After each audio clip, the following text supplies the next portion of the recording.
Good morning, everyone. I would like to call the Appeal Committee of Wednesday, January 28th to order. I'd like to welcome Councillor Chambers, Councillor Eadie, Councillor Sharma. I am Councillor Lukes. I'd like to welcome our clerks from the public service and our committee clerk. I'd like to welcome people in the gallery who are here today and anyone watching online. I'll do the land and water acknowledgement and then we'll get into the meeting. I'd like to acknowledge that we're in Treaty 1 territory, the home and traditional lands of the Anishinaabe, Innu, and Dakota peoples, and in the national homeland of the Red River Métis, and that our drinking water comes from Shoal Lake 40 First Nation in Treaty 3 territory. So, Madam Clerk, if you'd like to start us off on the public hearing, would be great. Sure. If I could just have someone move the minutes from the January. Yes, move the minutes from the last meeting. Councillor Chambers, all in favor? Aye. Carried. In accordance with the City of Winnipeg Charter and the Development Procedures Bylaw, the process the committee will follow is the appellant will be heard first, followed by those in support of the appeal. Next, those registered in opposition are heard, followed by those registered for information. Finally, the appellant may return to speak in rebuttal to comments made. However, no new information is permitted. Please note that when your name is called, it is your opportunity to speak. However, you are not obligated to do so. For a more in-depth overview of the public hearing process and other information pertaining to what happens before, during, and after a public hearing, please consult the City Clerk's Department website. Please note that all public hearings are recorded and will be part of the public record. Should you have any questions after the hearings have concluded, please contact the City Clerk's Department.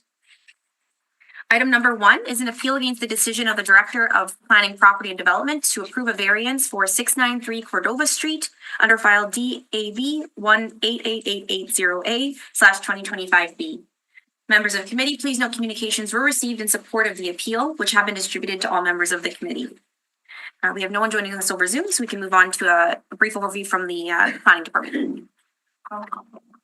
Good day, councillors and Madam Clerk. The subject property is located on Cordova Street between Grant and Fleet in the central River Heights neighborhood of the River Heights Fort Garry ward. The subject site is 5,231 square feet, 485.9 square meters in area. The site is currently occupied by a one-story, 984 single-family dwelling built in 1953 and used as a private residence. The subject site is accessed by a paved lane. The applicant is proposing to subdivide one existing lot into 2 residential lots and for the construction of 2 new single-family dwellings. Variances for lot coverage and front yard setback reductions were requested. The variances for the lot coverage of 30.3% instead of 30% are supported by urban planning. The variance for reduced front yard setbacks are not supported by urban planning, as the front yard alignment was calculated at 34 feet and the mature community PDO has a plus or minus 5-foot concession, which reduces the front yard setback to 29 feet. The proposed front yard setback creates a substantial adverse effect and is not consistent with the front yard setbacks of other dwellings in the vicinity. The proposed front yard setback is not the minimum modification of the zoning bylaw. A further reduction of 9 feet will greatly impact the existing neighboring properties in a negative manner and is significantly out of character with the existing dwellings in the area. For these reasons, the Urban Planning and Design Division recommends approval of the proposed lot coverage and rejection of the proposed front yard setbacks. This concludes my summary. However, I'd be happy to answer any questions.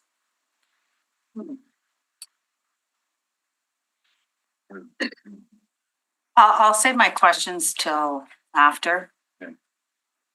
Anyone have any questions? Not right now? Okay, so maybe we can start with presenters. Okay, so we have the appellant, who's also the applicant, joining us in person today, John Winthrop. Yeah, you have a presentation, or maybe a second setup.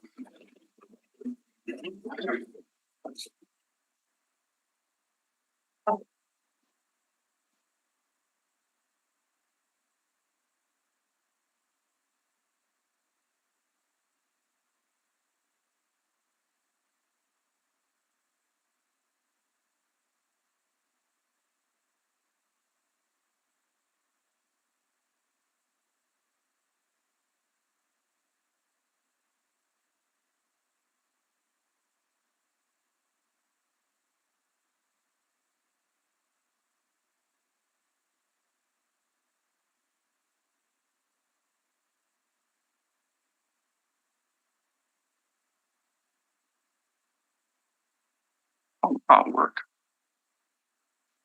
I didn't know what happened because it just went directly to that.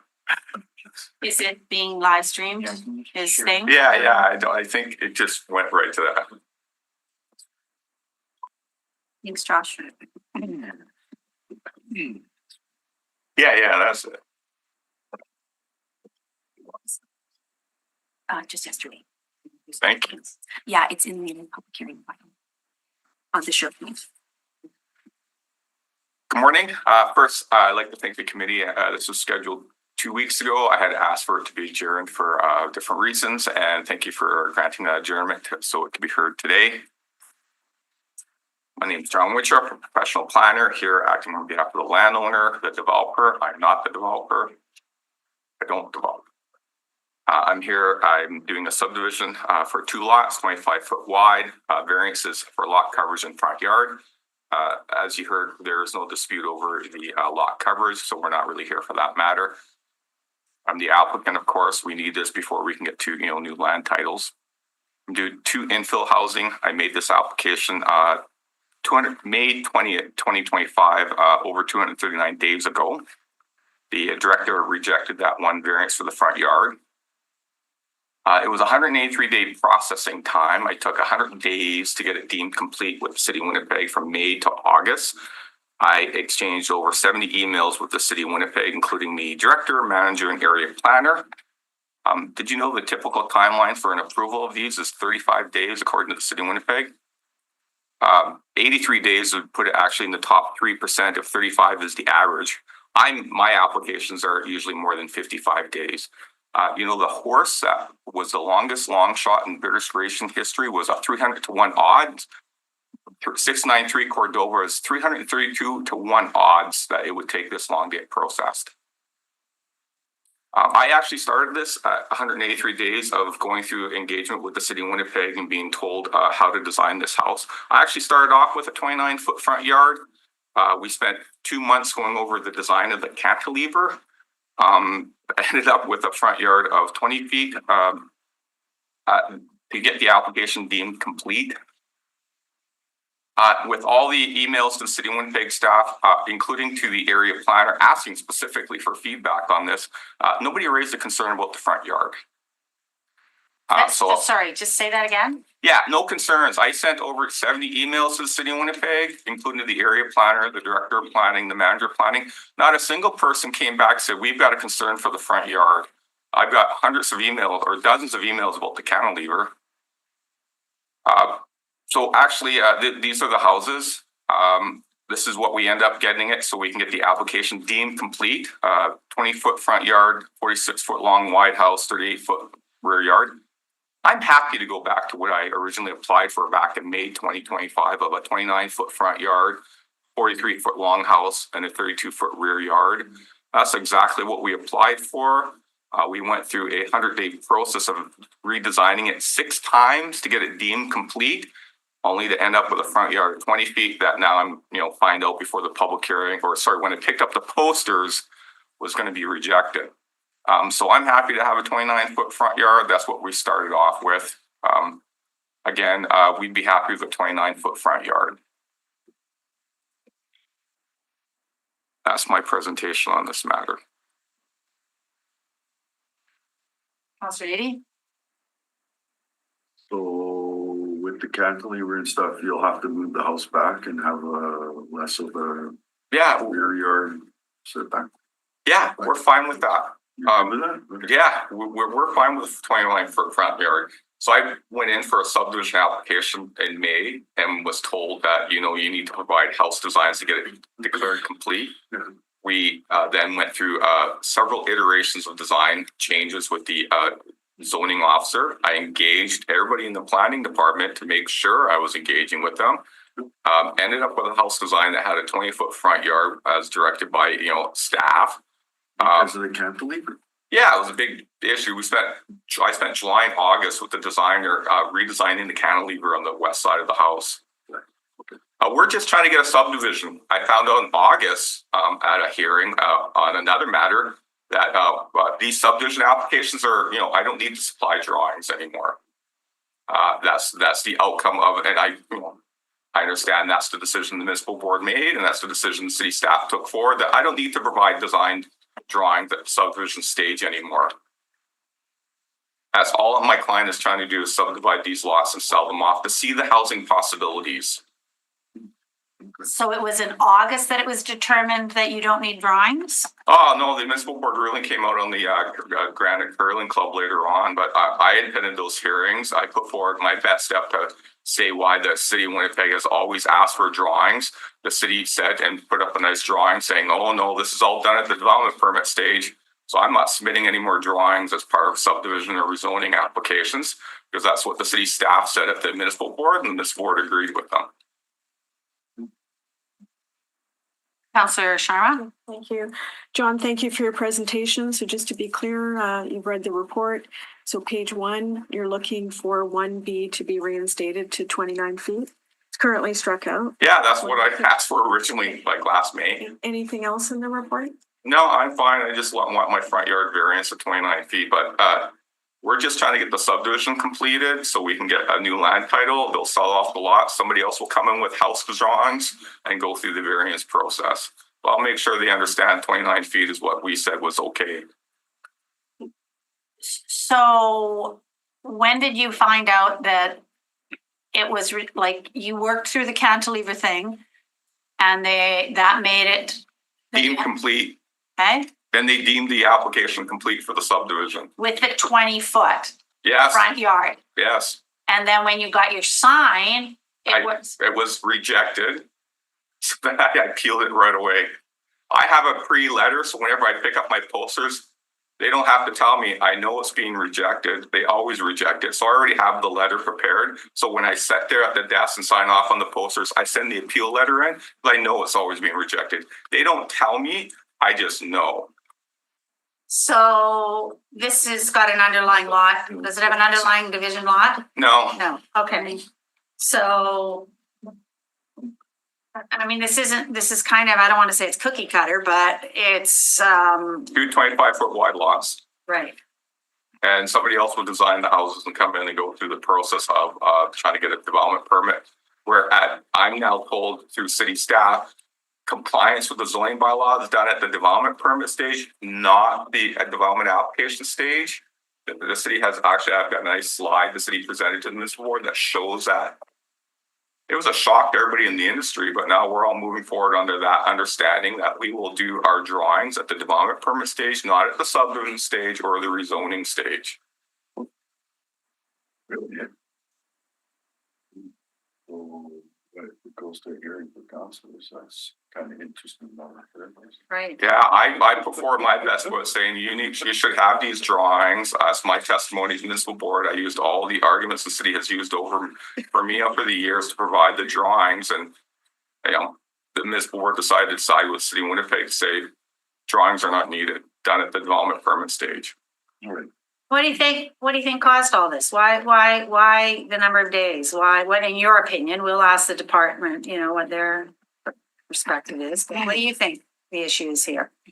I have no idea. That's a good thing. I like to hear from the department because a lot of my applications seem to be well above average. If I was a horse race in England, I'd be the only horse at 300 to 1 odds in the last 250 years to have those type of odds and win. Oh, okay. That's an analogy. Okay. All right. And now let's go back to the cantilever. So the 23-foot cantilever. Yeah, we end up getting rid of the cantilever and designing the house just so we can get this thing deemed complete for the subdivision, because my client's trying to get the 2 land titles so that she can sell the titles off and get somebody else who builds houses to do it. Right. So what when you were spending 2 months and many emails on the cantilever, what was the issue with the cantilever? Yeah, well, the cantilever is on the 2nd story and it wasn't showing up on the main floor, ground floor calculation.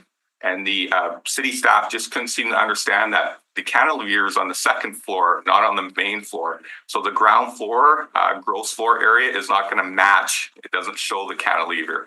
So as many times as I tried to explain it, it just perhaps. So the cantilever is like over the garage? Yeah, no, it's like on the side of the house on the 2nd floor where there's usually a staircase to go from the 1st floor to the 2nd floor. There might be a cantilever, but it bumps out the cantilever is on the 2nd floor, not on the main floor. So on the ground floor calculations for the floor area, it won't show up. because it's on the second floor. So now we're done doing a cantilever. Yeah, we just got rid of it. I tried to explain the concept. We went through 6 drawings. Here we go. Can I just get my subdivision application approved for processing?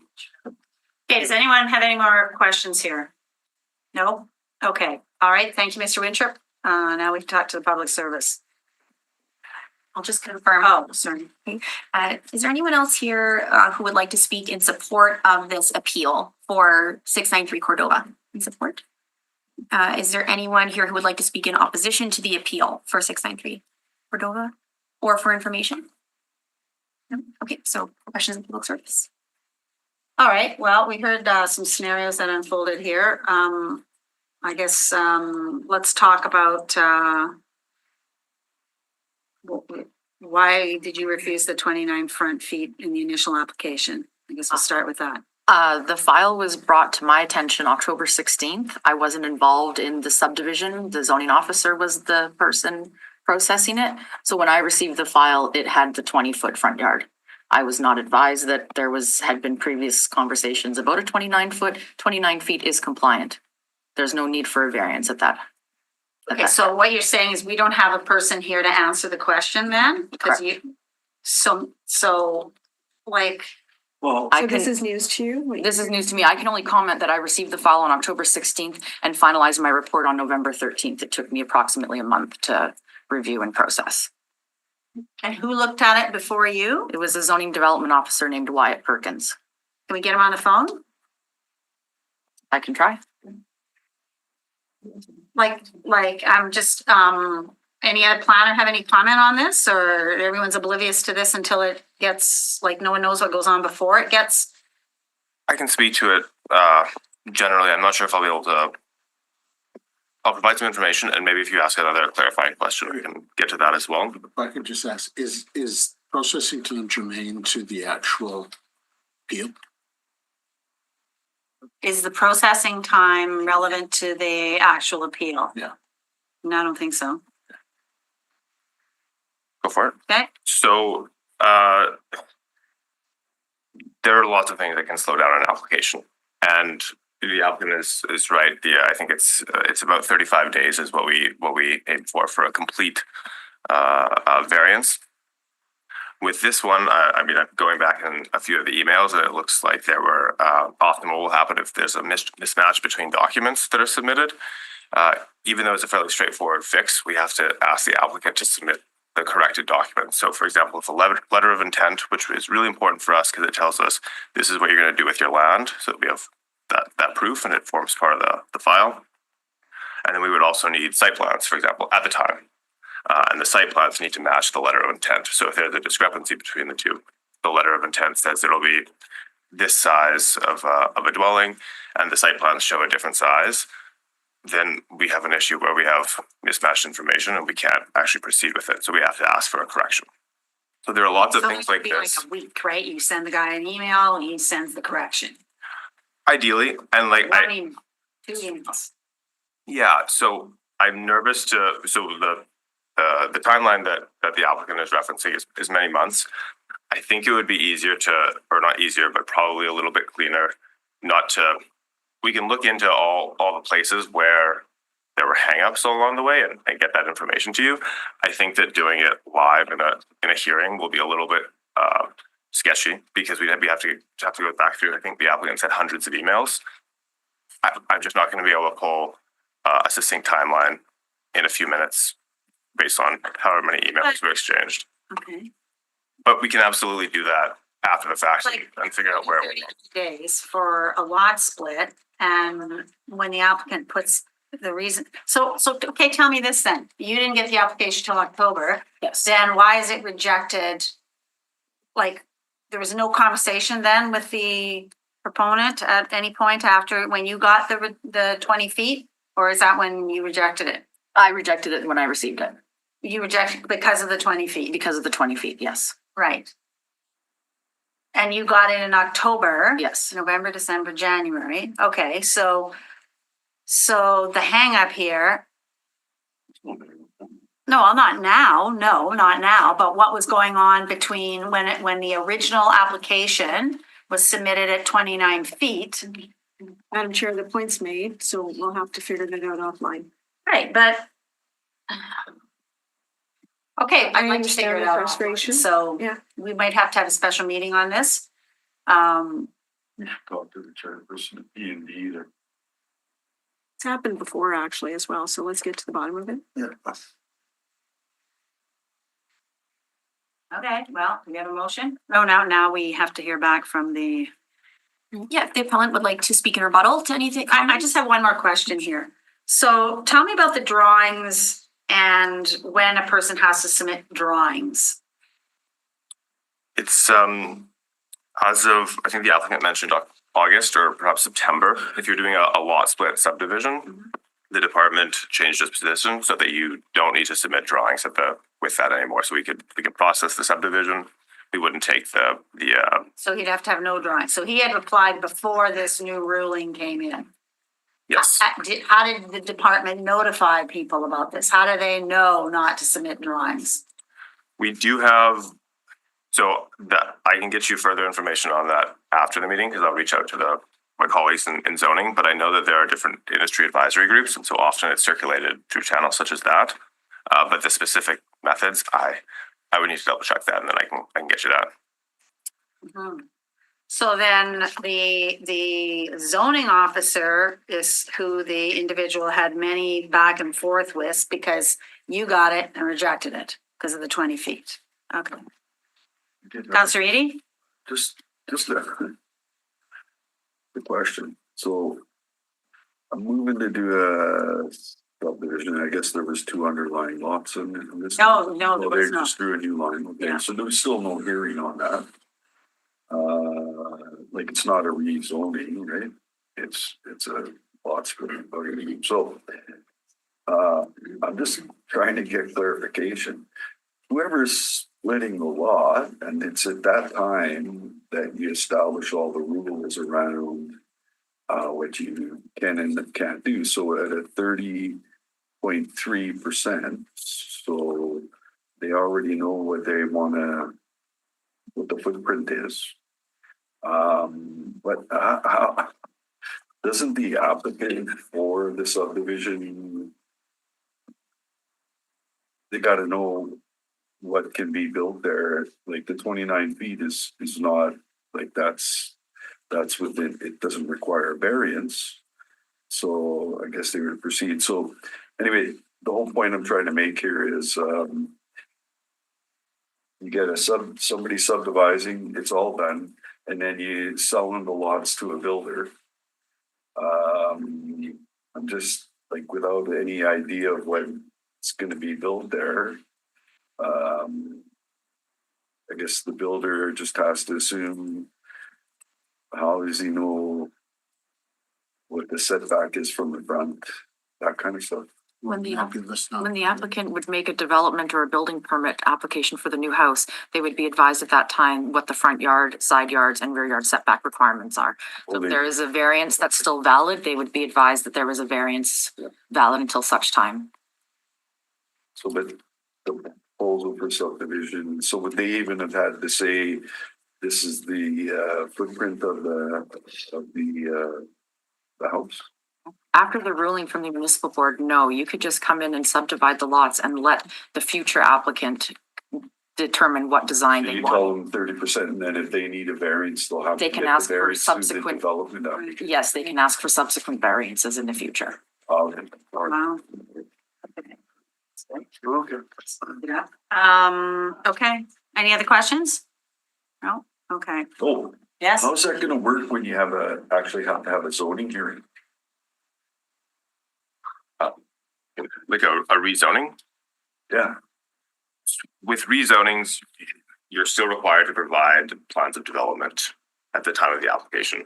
I believe the development procedures bylaw does have a specific exemption for City of Winnipeg initiated rezonings as part of the HAF program. So that would be the important caveat to mention, but for all other applications, at this time, you're still required to provide complete plans of development with a rezoning application. yeah, I mean zoning, because people are gonna show up opposed, they don't know what they're opposing, if there's anything to oppose or not, right? Okay, so Okay, all right, thanks. Okay, all right. Okay. If the appellant would like to come back up to speak in rebuttal to comments made, you're welcome to do that. You'll have up to 5 minutes again.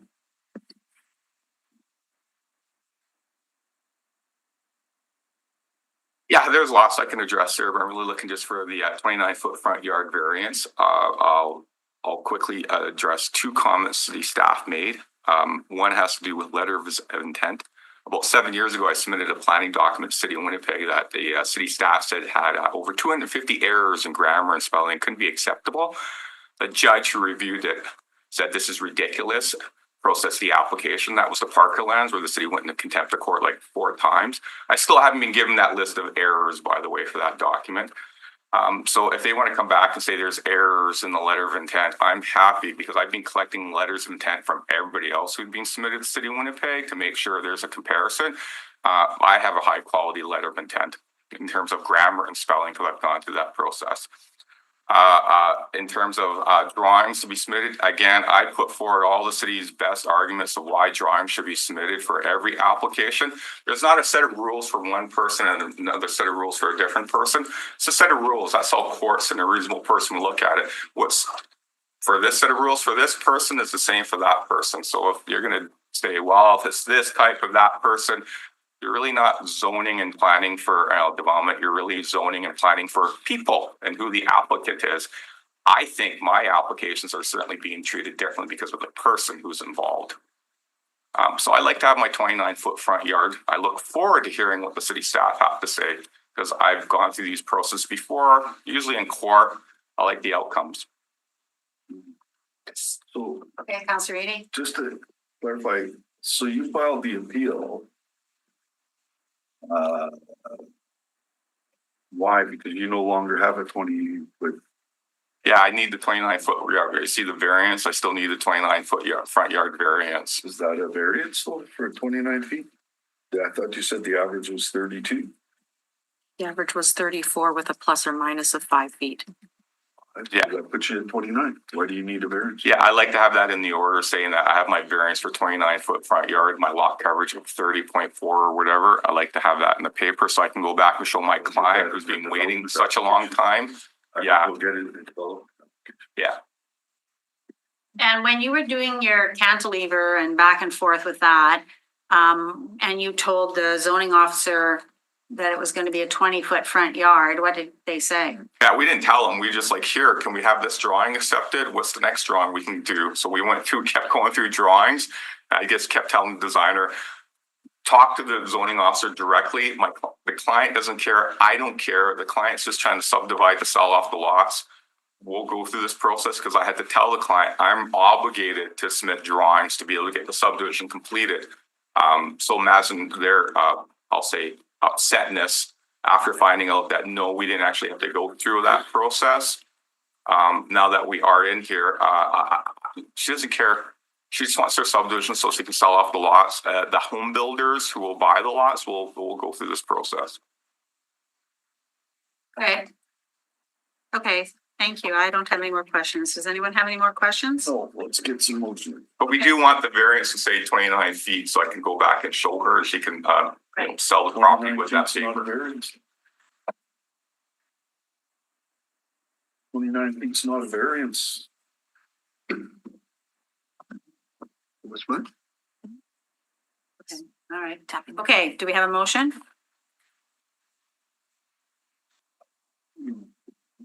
You take this one? You know, I gotta pull up my thing here, but I see no, okay, on the, I just gotta pull it to find.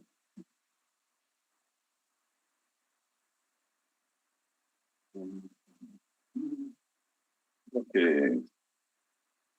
I move that the minute.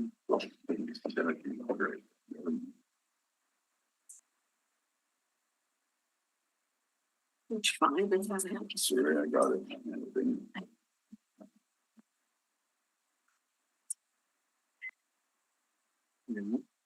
I move that the report of the public service be taken as read. All in favor? Aye. Aye. Carried.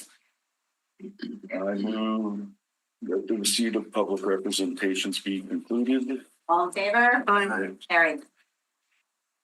I move that in accordance with subsection 247(3) of the City of Winnipeg Charter, the variance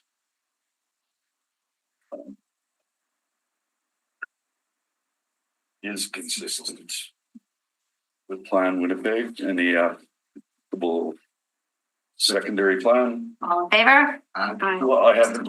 Oh, sorry, yeah, I'm gonna read them all. Sorry. Anyway, if somebody else wants to read those off quickly for me, it'll go faster. The second one. Does not create a substantial adverse effect on the amenities, use, safety, and convenience of the adjoining property and adjacent area, including an area separated from the property by a street or waterway. Is the minimum modification of the zoning bylaw required to relieve the injurious effect of the zoning bylaw on the applicant's property, and is compatible with the area in which the property to be affected is situated? My supporting reasons are I just want to say I think it's inappropriate for someone to have to take that long in order to move forward a subdivision, lot splitting, and all the issues that we heard about. Fortunately, I want to get to the bottom of this, but if the average is 35 days and this one took so long. So my supporting reasons are there's no need for a 20-foot variance, so they know that it's good. 29 feet actually falls within the range for house, but we don't know what a new builder is doing. But what this did do is provide a 30.3% lot coverage for the main house. So I think that's whoever buys it and builds will be able to appreciate that because they'll find out that it's 30.3 for this property as we heard. So I see no reason to support the appeal. All right, that was his supporting reason. So if anyone else wants to add any comments or not? Yeah, I mean, in terms of the length of processing times, I mean, there are different options available to this hearing body. We could call for an audit, an internal audit, or the applicant can go to the ombudsman if they feel that their matter has not been dealt with in a timely and efficient manner. Okay, You shouldn't All say right. matters, but anyway. But hearing it at this hearing, I mean, there's nothing we can do at this point, other than, as I said, call for an internal audit of these matters. all right, okay. Okay, so now we will Question. Question. call the question. All in favor? Carried. I move that the appeal be, Allowed. the appeal is by the applicant. Yes. So I'm denying the appeal, right?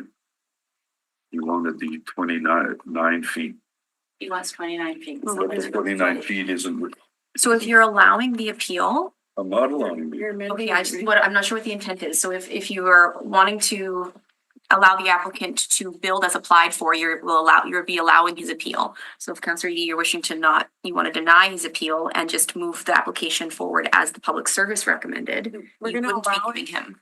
We're gonna allow it and amend the Okay. strikeout, correct? Well, okay, I'm not gonna amend the report. It was denied by the public service, a 20-foot front setback. That's what was denied. That's a moot situation.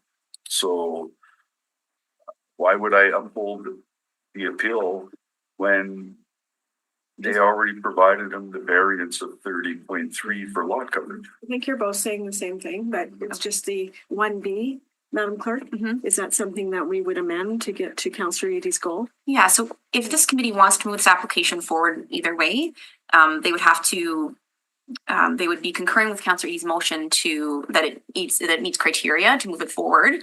And then after that, if you want to make any amendments to it in terms of the front yard, that's the matter in question, then you can make those amendments at that point. Well, I'm not gonna allow a 20-foot. Do you want me to amend it and say 29 feet?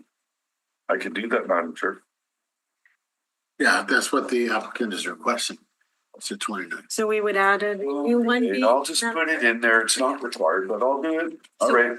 So we'll I'm gonna- first move the supporting comments and then we can move on, I'd like to move that motion first and then we move on to the. Okay, so supporting comments, all in favor? Carried.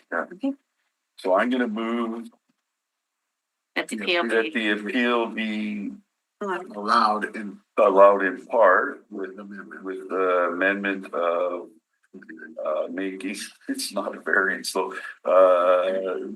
You know what we want to do, Madam Clerk, read the sentence out. So if then the appeal be allowed with the following amendment, and then if you are, it would be to approve the application as applied for. If that's what, sorry, if that's the committee, to give the applicant the 20 feet, 29 feet. I don't want 29 to give them feet. 20 feet though. Sorry, 29 feet. 29. So you would be basically concurring with the public service as amended. Yeah. They agree that this should be moving forward, but you would be amending it It's to amended say to 29 feet. to 29 feet. So allow as applied for would mean we would include 1B and 2B.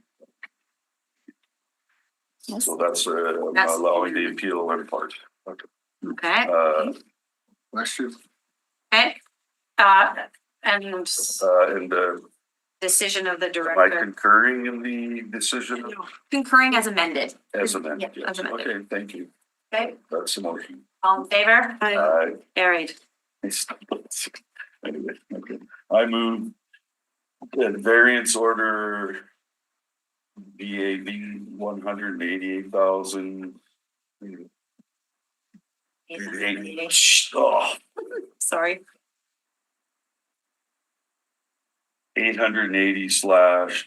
880/2025. Is that right? Yep. 2025 B. B. What? Yeah, 2025 B. B. Confirming it. That order is Cancelled. what? Is cancelled. Canceled. There we go. Okay, all in favor? Yeah, sorry. Carried. I move that the public hearing with respect to this appeal be concluded. All in favor? Uh, Carried. Please note the committee has made a final decision on this matter, which is not subject to further appeal. Okay, now we will go to the next item on our agenda, which is the appeal variance at 36 Roslyn Road. Thank you, Madam Chair. Yes, item number 2 is an appeal against the decision of the City Center Community Committee to approve a variance for 36 Roslyn Road under file number DAV 204666A/2022D. Members of committee, please note communications were received in support of the appeal, which have been distributed to all members of the committee. We have no one joining us over Zoom for this hearing either, so we can move right into the overview from the public service. This property is located at the southwest corner of Roslyn Road and Bryce Street in the River Osborne neighborhood of the Fort Rouge East Fort Garry Ward. It is located in an established neighborhood mature community. Please. Of course. It is located in an established neighborhood mature community policy area as identified in Complete Communities 2.0. And it is in a village high density residential policy area of the Osborne Village Neighborhood Secondary Plan. Can we just pause for one quick second? I'll just buy a break. Okay. Sorry. Thanks, Josh. Want to take one? Are we? Do you want to go somewhere? Sure. We'll take a 5-minute break. Reconvening the meeting, public service, you're giving us the explanation, so please start again. From the beginning? Yes. Okay. The property is located at the southwest corner of Roslyn Road and Bryce Street in the River Osborne neighborhood of the Fort Rouge East Fort Garry Ward. It is located in an established neighborhood mature community policy area of Complete Communities 2.0 and in a village high density residential policy area of the Osborne Village Neighborhood Plan. The property has been approved to be rezoned to the RMFL Residential Multifamily Large District. And it has an assessed lot area of approximately 9,036 square feet. It is currently vacant.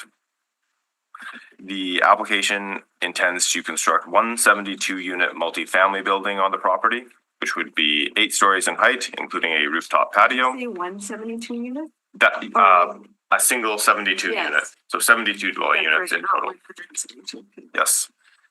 There are multiple variances that are required for this application, 12 of them, and I will go through them now.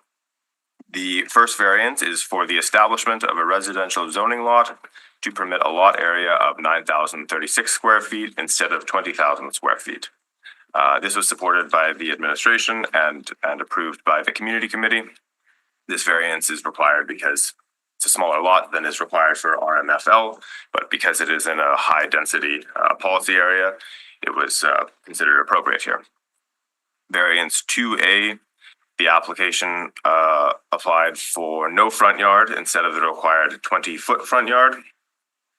The administration recommended a front yard of 10 feet, and the community committee concurred in that recommendation. And the reason for the 10-foot front yard is because, well, there's about 3 parts to it. The first is that the building is it's a significant intensification of the existing lot. It would be about an 8-story building, including the portion above the rooftop deck.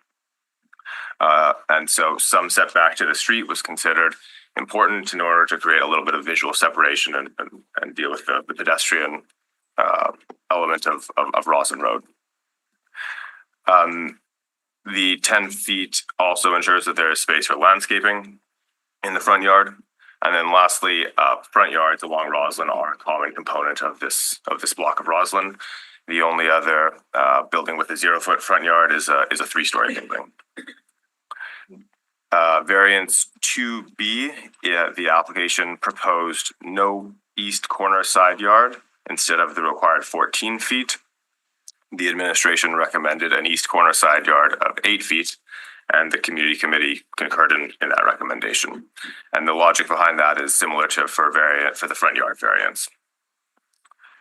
Variance 2C is for an east balcony projection of 2 feet instead of 0.67 feet. The administration recommended rejection of that variance based on the recommended yards changing. And so considered the variance to be no longer necessary. It would be voided by the change to the yard.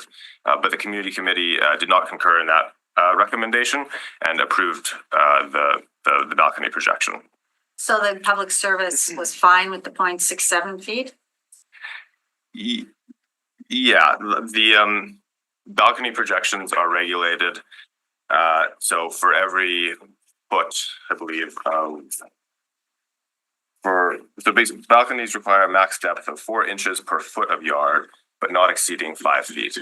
So as soon as a yard changes, the variance wording would also be forced to change, and so that's why the administration recommended rejection. It became a somewhat moot variance. So the proponent's asking for an 8-foot yard. A 0-foot yard Oh, is it on the east side? on the east On side. the east side. I should clarify though, it's complicated in that a portion of the building has a 0-foot yard, and then the rest of it, I believe, is set back 2 feet. So the variance has to be worded to be the 0-foot because that's the highest intensity of the variance. But the rest of that east portion of the building has a 2-foot setback. What, 80%, 20%? How much of the building? Okay, we can get to that. Let's go through the rest of these. Okay. East balcony projection. Okay, variance 2D is a west side yard. The applicant proposed a west side yard of 5 feet instead of the required 20 feet. The administration recommended a west side yard of 10 feet, and the community committee concurred in that recommendation. The rationale for that was very similar to the rationale for the other side yards, with the added factor being that the west side yard abuts an existing building of significantly smaller scale. It's a 4-story building with some trees in the side yard. And so the 10-foot would enable further separation to a building of significantly less scale. Variance 2E is a west balcony projection of 2 feet instead of 1.67 feet. So that's the exact same variance as 2C, but applied to the other side of the building. The next variance is 2F. The applicant proposed a 0-foot rear yard instead of the required 25-foot rear yard. The administration recommended a 2-foot rear yard, and the community committee concurred in that. The reason for the 2-foot rear yard, this is mostly due to Public Works prefers not to do a 0-foot rear yard to lanes because they can impede larger vehicles transiting the lane, snow clearing equipment, etc. There's no concern with bringing the building closer to the rear yard in terms of the impact on the property across the lane. It's a blank wall on the other side, but it's the transportation factor. Variance 2G is a lot area per dwelling unit of the applicant proposed 125 square feet instead of 400 square feet. And the administration recommended a lot area per dwelling unit of 200 square feet instead of 400 square feet. This is in some ways the most complicated variance. There's a couple of different numbers associated with it. So the zoning bylaw, one of the primary ways that it regulates density is in this lot area per dwelling unit calculation. So RMFL, the residential multifamily large district, requires 400 square feet of lot area per dwelling unit.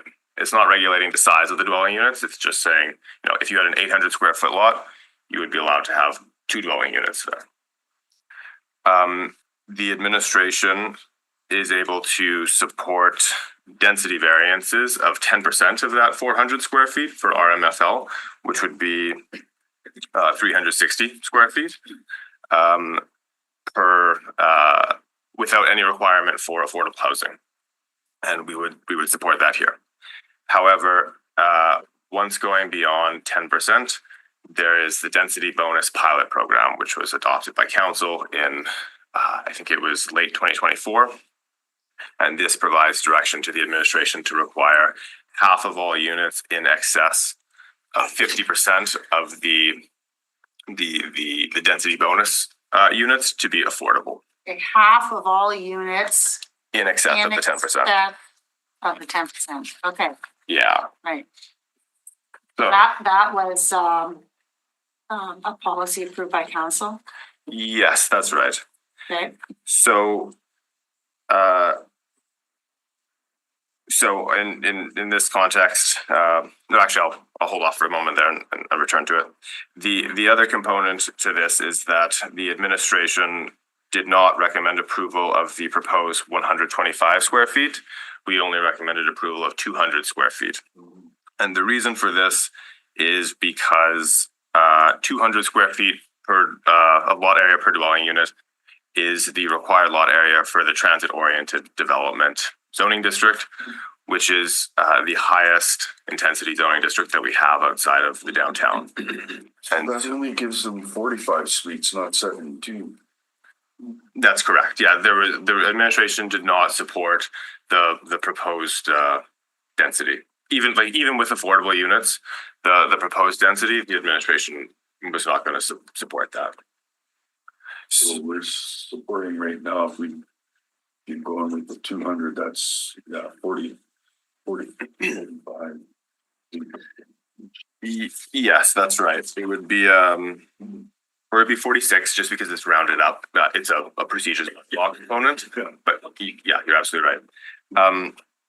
So the administration did not support going below 200 square feet of lot area per dwelling unit because of the fact that below that would exceed the density in the transit-oriented development district. This is not a transit-oriented development site. There are guidelines around where we use transit-oriented development, and that's why we did not support that. So we supported a lower density than what was proposed for, and also included a condition, which is a part of this order, that would require 50% of the units in excess of 360 square feet of lot area per dwelling unit to be affordable.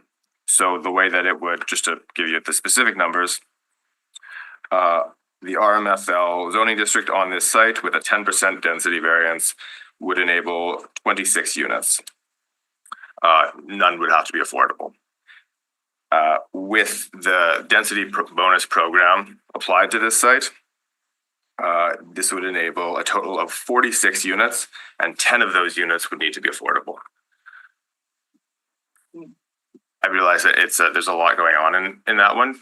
Are there any questions about the Yeah. density bonus program over there? So just on that note, the affordable housing clause, it was removed at committee, right? The standing committee? There's a bit of complexity to that. Yes, so it was in the zoning agreement and separately, and so the zoning agreement is associated with the rezoning application. But it is also in the variance order, which is before this committee. So the density bonus affordable housing component was removed from the zoning agreement in that other application, but it is still on this application, Thank you. of course. One, Councillor Eady? Just a bigger overall question. Does this fall? I can't remember. Did we get rid of the Osborne Village? There's a secondary plan. Did we get rid of that secondary plan? The plan is still in force in effect. There's no intent or to my knowledge, there's no intention of getting rid of it. This site is in a high density area of the Osborne Village plan, so that was important RMFL, but not TOD at this site. Right, okay. Just recap the parking again. Yes, of course. I haven't even gone. Oh, you haven't? to the one. Yeah, good question. So that's the next variance, which is variance 2H. So the applicant proposed 21 parking spaces instead of the required 72 spaces. So in the multifamily zoning districts in mature communities, parking is required at a ratio of 1:1. And so based on their initial application of 72 units, that would require 72 parking spaces. The administration in this area of the city, in Osborne Village in particular, typically will support, give or take, a parking ratio of 0.6 stalls per dwelling unit, sometimes slightly below that if it's fairly close, without any requirement to offset parking. The administration will also support further reductions if car share vehicles are provided. So those are considered to be worth 12 additional parking spaces. And we will also support parking reductions if affordable units are being provided. And affordable units require a parking ratio in the zoning bylaw of 0.15 parking stalls per dwelling unit. There are no car shares and no affordable units here. And so that was not supported. And so we used the 0.6 ratio, which amounts to 43 parking spaces. That was the recommendation of the administration. Do you have a question, Councillor? Yeah, I thought if you had deeply affordable units, or I guess if it's on a corridor, if it's on a corridor, what's the parking ratio? It would still be 1:1, except for Pembina and Portage. There's portions of those corridors that have no parking minimums. No parking minimums.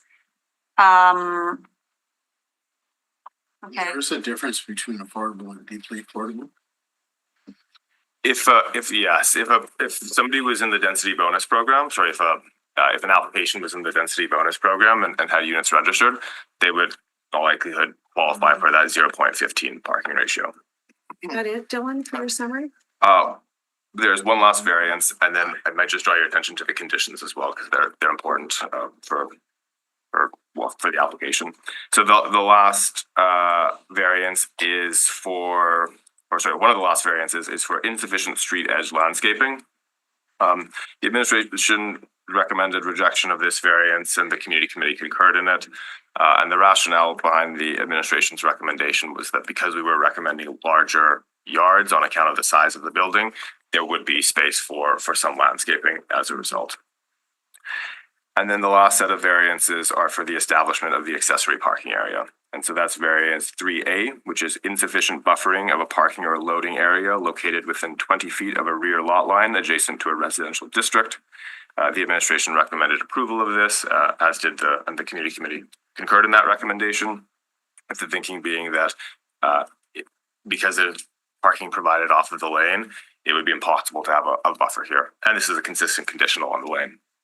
And then the very last variance is 3B, which is a parking aisle width of 16 feet instead of 20 feet. The 20-foot requirement, I should clarify, the administration recommended approval of this and the community committee concurred in that recommendation. the rationale behind this was that a 20-foot drive aisle is intended to ensure there can be two-way traffic in a drive aisle and space to angle into a parking lot or a parking stall. However, it's a fairly small parking area, and there's only a small portion of it that's 16 feet, and so oncoming traffic would be able to see the other vehicles, and there's not a major safety concern there. So that covers all of the variances. And then the only condition is it's the affordable housing condition, because it's the way that the variance order is set up is that both the variance to the dwelling unit count, the lot area, the density bonus program, it is in conversation with the condition that requires that 50%. So you're saying they need a letter signed?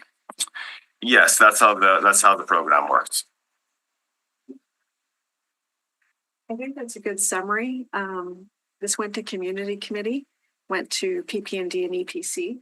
So we'll see what we hear from the applicant, Madam Chair, because things change with projects, right? Number of units, someone may want parking. So it's a good summary, but I'd like to hear as well today what the applicant has to say that would be new. Pardon me?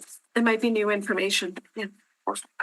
Where are the services such as garbage collection in relation to the parking? I'll pull up the drawing here, but it might be a question that the applicant can answer as part of their presentation, but I'll make sure I have this info for the background.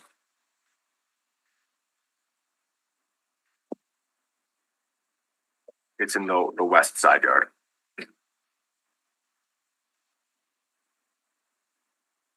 Okay. Ready to hear from the applicant? Okay, sure. Okay, so we have the applicant and appellant joining us in person. It's John Winchip again.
Good morning.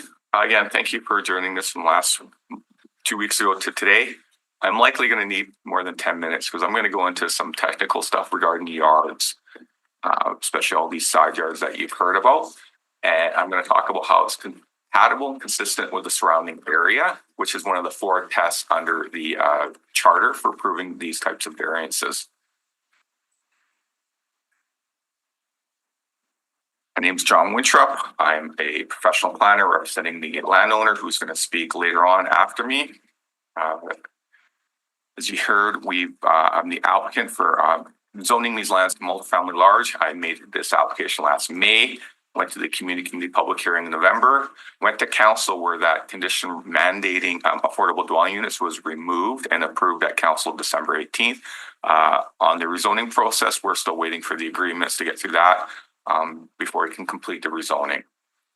The variance applications were made at the same time because then we needed to submit drawings for drawings.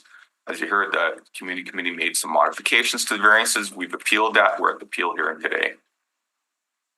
Quickly, 36 Roslyn Road is the southwest corner of Roslyn and Bryce Street, 1 block east of Osborne Street, 1 block north of River Avenue in the River Osborne neighborhood, Fort Rouge, East Fort Garry. You can stand on this property and look west and see the building I live in. You can stand on this property and look south at where the architect who designed this building works out of. So it's 2 lots or just the corner lot? Just the corner lot. Just the corner lot. Okay. This neighborhood is actually classified as a high poverty neighborhood in Winnipeg, according to the city of Winnipeg. We're looking to transform a vacant lot right now at the corner there into a residential, medium-rise residential building. Okay, what is the big planning issue? We're looking for a medium-rise residential building, and the community committee with their variances are approving essentially a low-rise residential building, which is a pretty big difference. It has to do with yards, but really this is either a medium-rise residential, which is a 5 to 8 story, which aligns with the half amendments that you made in June, or low-rise residential building, which is up to 4 stories. That's the difference of what these yards mean, and that's why we've appealed it, because we're looking to have a medium-rise residential. So when we talk about the side yards, that affects the height of the building and the density. We did listen to the community committee and to the city staff, and we did make modifications to what the application was. Originally, we were asking for 72 units with a parking ratio of 0.1 to 0.29, 21 stalls. We heard the community committee, they want significantly less. For our appeal, we'd be happy with 46 units and a parking ratio of 1 to 0.45. I'll get into these numbers a little bit. How are we deciding this? The criteria for approving variances are laid out in the charter. Is it consistent with the development plan, essentially Plan Winnipeg? Is it a substantial adverse effect? Is it minimum modification? Is it compatible with the area? So we're going to go through these tests. We're in an intensification target area. We're in a mature community, which allows medium-rise residential in mature communities in such a location. Yes, we are in the Osborne Village Neighborhood Secondary Plan. The secondary plan, which was adopted in 2006, identifies these lands in this entire neighborhood on Roslyn Road there in Bryce Street as high-density, village high-density residential area. There's nothing in, so it enables the proposed land use of multifamily large. It directs densities to this building, to this site, to this neighborhood. It directs density building heights here. It's silent on yards and variances under the secondary plan. Under the zoning bylaw, the surrounding area is mostly RFM large and RFM medium, high-rise residential, medium-rise residential, low-rise residential. I'll point out to you shortly that directly across the street is a 12-story building zone, multifamily large. There are other 8-story buildings, 6-story buildings that have been recently approved for multifamily large immediately on this block in the surrounding area. For the area context, I live in this neighborhood. I know the context quite well. I go by this site at least twice a day walking my dog. There's a diversity of uses. We have grocery stores, Safeway, Vitahealth, the gas station theater, a lot of convenience stores, a pharmacy, community uses, all within 15-minute walk of this site. Parks. This is a very high-density neighborhood. Yeah. For transit, we are within 800 meters of the Osborne Street transit station and 600 meters of the Harkness station.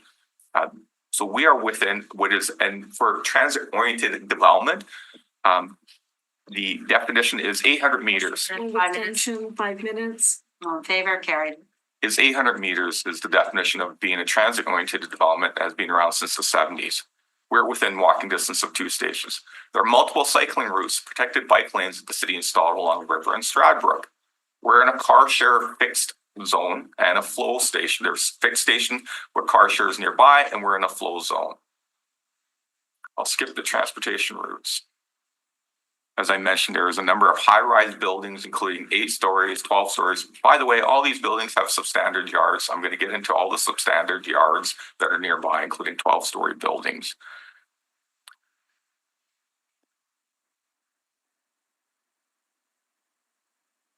So we're looking, there are no trees on the property, and there's some trees on the flanking our private property line.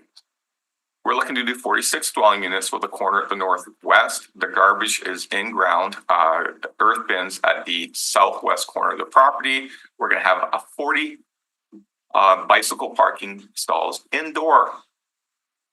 We're looking for the 0 front yards, 2-foot side yard, east yard, 0-foot lane to the lane, 5-foot west side yard against the neighbor. We had asked for the only variances that we are changing has to do probably with parking. We still want 21 parking stalls, but we're going to go with 46 units as a 1 to 0.45 instead of before. As I mentioned, there's a number of high density buildings nearby and 12-story buildings. The zero south side yard is against 385 River. It's against a blank wall and a parking area, so we're not impacting them at all. There are a number of buildings along this back lane that have 0 feet. Almost all of the buildings on high apartment buildings have 0 foot rear yards against the back lane. We're asking for a 2 foot east side yard setback against Bryce Street, which will prepare the landscape to buffer against any person walking along the sidewalk. 385 River directly to the south of us has a 3.5 foot setback. The building kitty corner to us, right across the street on River Avenue, has a 5.5 foot setback from the property line. The Lonsdale, which is kitty corner to us, I guess, across Bryce Street, has a 0 foot setback. So on this short block of Bryce Street, there's one other building that has a 0 foot setback. We're prepared to have 2 feet. That's in range with what the other 3 buildings are along this block. There's a 2 foot east side yard setback. The 5 foot west side yard setback is against 50 Roslyn Road, which is, it will be 16 feet building to building. In between that 16 feet, there's existing trees on their property line. It's already landscaped. There's a sidewalk there to get people from the front of that building to the back of where their parking is on the back. So we already have trees and buffing. We're prepared to add more trees. But between building to building, it's 16 feet. I measured all the buildings along that block because I walked my dog out there. I went and measured all the buildings. The other buildings, building to building, are 17 feet, 16 feet, 13 feet, 16 feet, 11 feet. So all the buildings along that south side of Roslyn between Osborne and Bryce have the same type of setbacks between buildings of what we're proposing. They have 11 foot setbacks. What are you proposing? We're proposing building with our reduced side yard will be 16 feet. Other buildings are 16 feet, 11 feet, 16 feet, 13 feet, 16 feet, 17 feet. We're going to have building to building with a 2 foot side yard will be 16 feet to a blank wall against us that has landscaping in between. Again, all the other buildings along that side of the block of Roslyn have either less or the same type of setback between the 2 buildings. The front yard, directly across the street, 29 Roslyn Road, they have a 0 foot front yard setback to their building. The building next door to us has 17 feet north front yard setback. At 80 Roslyn Road, 2 buildings down from us, they have a 0 foot setback to the front yard. They have 10 feet to the sidewalk. So the sidewalk is 10 feet south of the property lines along that block of Roslyn. A lot of people landscape that boulevard, and then at 80 Roslyn, where they have a 0 foot front yard, is where their building is. So the landscaping is in the public right of way. We're prepared to do the same thing, have a 0 foot setback similar to other buildings along this block, have 10 feet between our front yard and the sidewalk, and landscape that to provide the landscaping to buffer this building against the pedestrian walking along the sidewalk. That's consistent with what is along that block. Okay, motion. I want to hear. Yes, Okay, all in favor? Carried. What are you proposing? You're proposing 10 foot, 10 foot, a 0 foot front yard. right? And then there's 10 10 feet feet between sidewalk. our property line and the sidewalk Sure. that will landscape. And that'll be a condition of approval. I just did that 2 weeks ago at another project on Pandora Avenue that the Standing Policy Committee on Property and Development heard in an appeal. And I've done it elsewhere where we'll landscape the city boulevard, and it's working with the city forester to do that. And then we'll have our building at the property line. That's exactly the same situation down the street from us at 80 Roslyn Road, 2 or 3 buildings down from us. Other people are doing that along Roslyn Road too.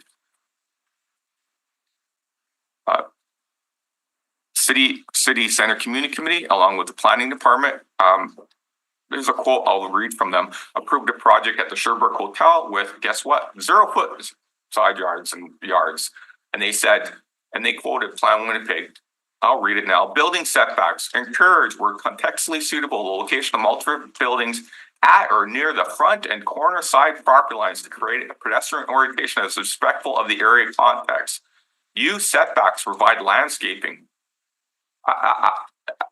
This was just approved at the Sherbrooke Street, 685 Westminster Avenue under variance for a 6-story building to have 0-foot yards.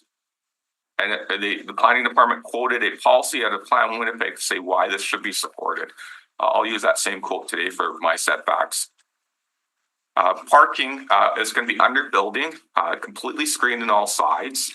We're going to landscape all the yards on the east side. We'd like to landscape the boulevard on the east side as well as the front boulevard. You won't be able to see it from the west side, and it will be screened for any pedestrian walking by. Parking. There are 2 other buildings along this block, just this block alone, that have no parking, 0 parking. Within 100 meters, there are 3 buildings. The Lonsdale, right at the corner of Bryce and River Avenue, has no parking at all. 375 River, the Lonsdale, 32 units, no parking. 393 River, the Bronx, no parking, 23 units. 415 River Avenue, no parking, 32 units. We're prepared to do 44 dwelling units with 21 parking stalls. That's 1 to 0.5. To give you some context, the ARC 2525 Pembina Highway at the corner of Bison and Pembina has 1 to 0.25 parking. The planning department opposed that. It got approved. I talked to the owner when I was working on this project. Half those parking stalls are not used. We're looking at the same type of market for persons living here, students, seniors, etc. So we think this is actually more walkable than 2525 Pembina Highway. So this is why we think we could reduce it to 1 to 0.29, which would be higher than the ARC, but we're, heard the community and we're prepared to lower our dwelling units to make it 1 to 0.45. How many stories is 44 dwelling units? We put in for 7, probably with a redesign, we'll lower it to like 6. It could even go down to 5. That's getting into a design. We have to figure it out, but probably a 6-story building now. Right now we propose 7. So we're likely to lower the building based on with 44 dwelling units. Another project I recently did, 436 Balmoral, last May, the city staff opposed it, went to the appeals committee, has 0.29 parking ratio. That's 150 units with 44 stalls. I succeeded the approval at the appeals committee. Parking, there are alternative modes of transportation. We're going to provide a bike room of 375 square feet on the ground floor for parking for 40 bikes.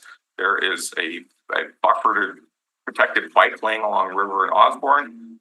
There are alternative modes of transportation, including transit, car shares, a mixture of uses. We're looking to have a medium-rise residential. It aligns to the secondary plan that says this is supposed to be a high-density area. It aligns to complete communities amendments to say allow 5 to 8-story building as medium-rise residential in these types of locations. It aligns to council's half-June amendments, including setbacks, which I read that quote that was used by the planning department to support another project, and it's consistent and compatible with the area. So we're looking for approval today of what we asked for before: 0 feet for the front yard, 2 feet for the east side yard, 5 feet for the west side yard, a 0-foot rear yard, a lot area of 196.5 square feet for 46 dwelling units and 21 parking stalls with 2 conditions. The one has to do with when the order comes into effect. The other one is engaging with the city forester for landscaping. Okay, you've got lot area. What is you're saying lot area of 196? Yeah, that gives me my 44 units. You hear that 200 will give you 46 units. Questions? So questions. You're going first. Councillor Go Eady? ahead, I'll go next. Yeah, okay. So you gave an example, the old Sherbrooke Hotel. I don't know if they tore it down, but it already had zero setbacks, right? No, they're building on the parking lot behind to the west, to the east of the Sherbrooke Hotel. So it's not at the hotel, Not but the Sherbrooke Hotel. Which no, it has to do with has zero setbacks. Yeah, Okay. yeah, the new building is going to be on the very nice building designed by Civil Architecture, who I'm working with on another project. Is it going to still be a Sherbrooke address? No, this is going to be 685 Westminster Avenue. Oh, It's where the parking lot. Yeah, it's the parking lot. Okay. All right. Anyway, across the back lane, there's a zero setback, right? Anyway, Yes. just for clarification, so you have 9,036 square feet, right? 200 divided in, you know, you round it up, you get 46 suites.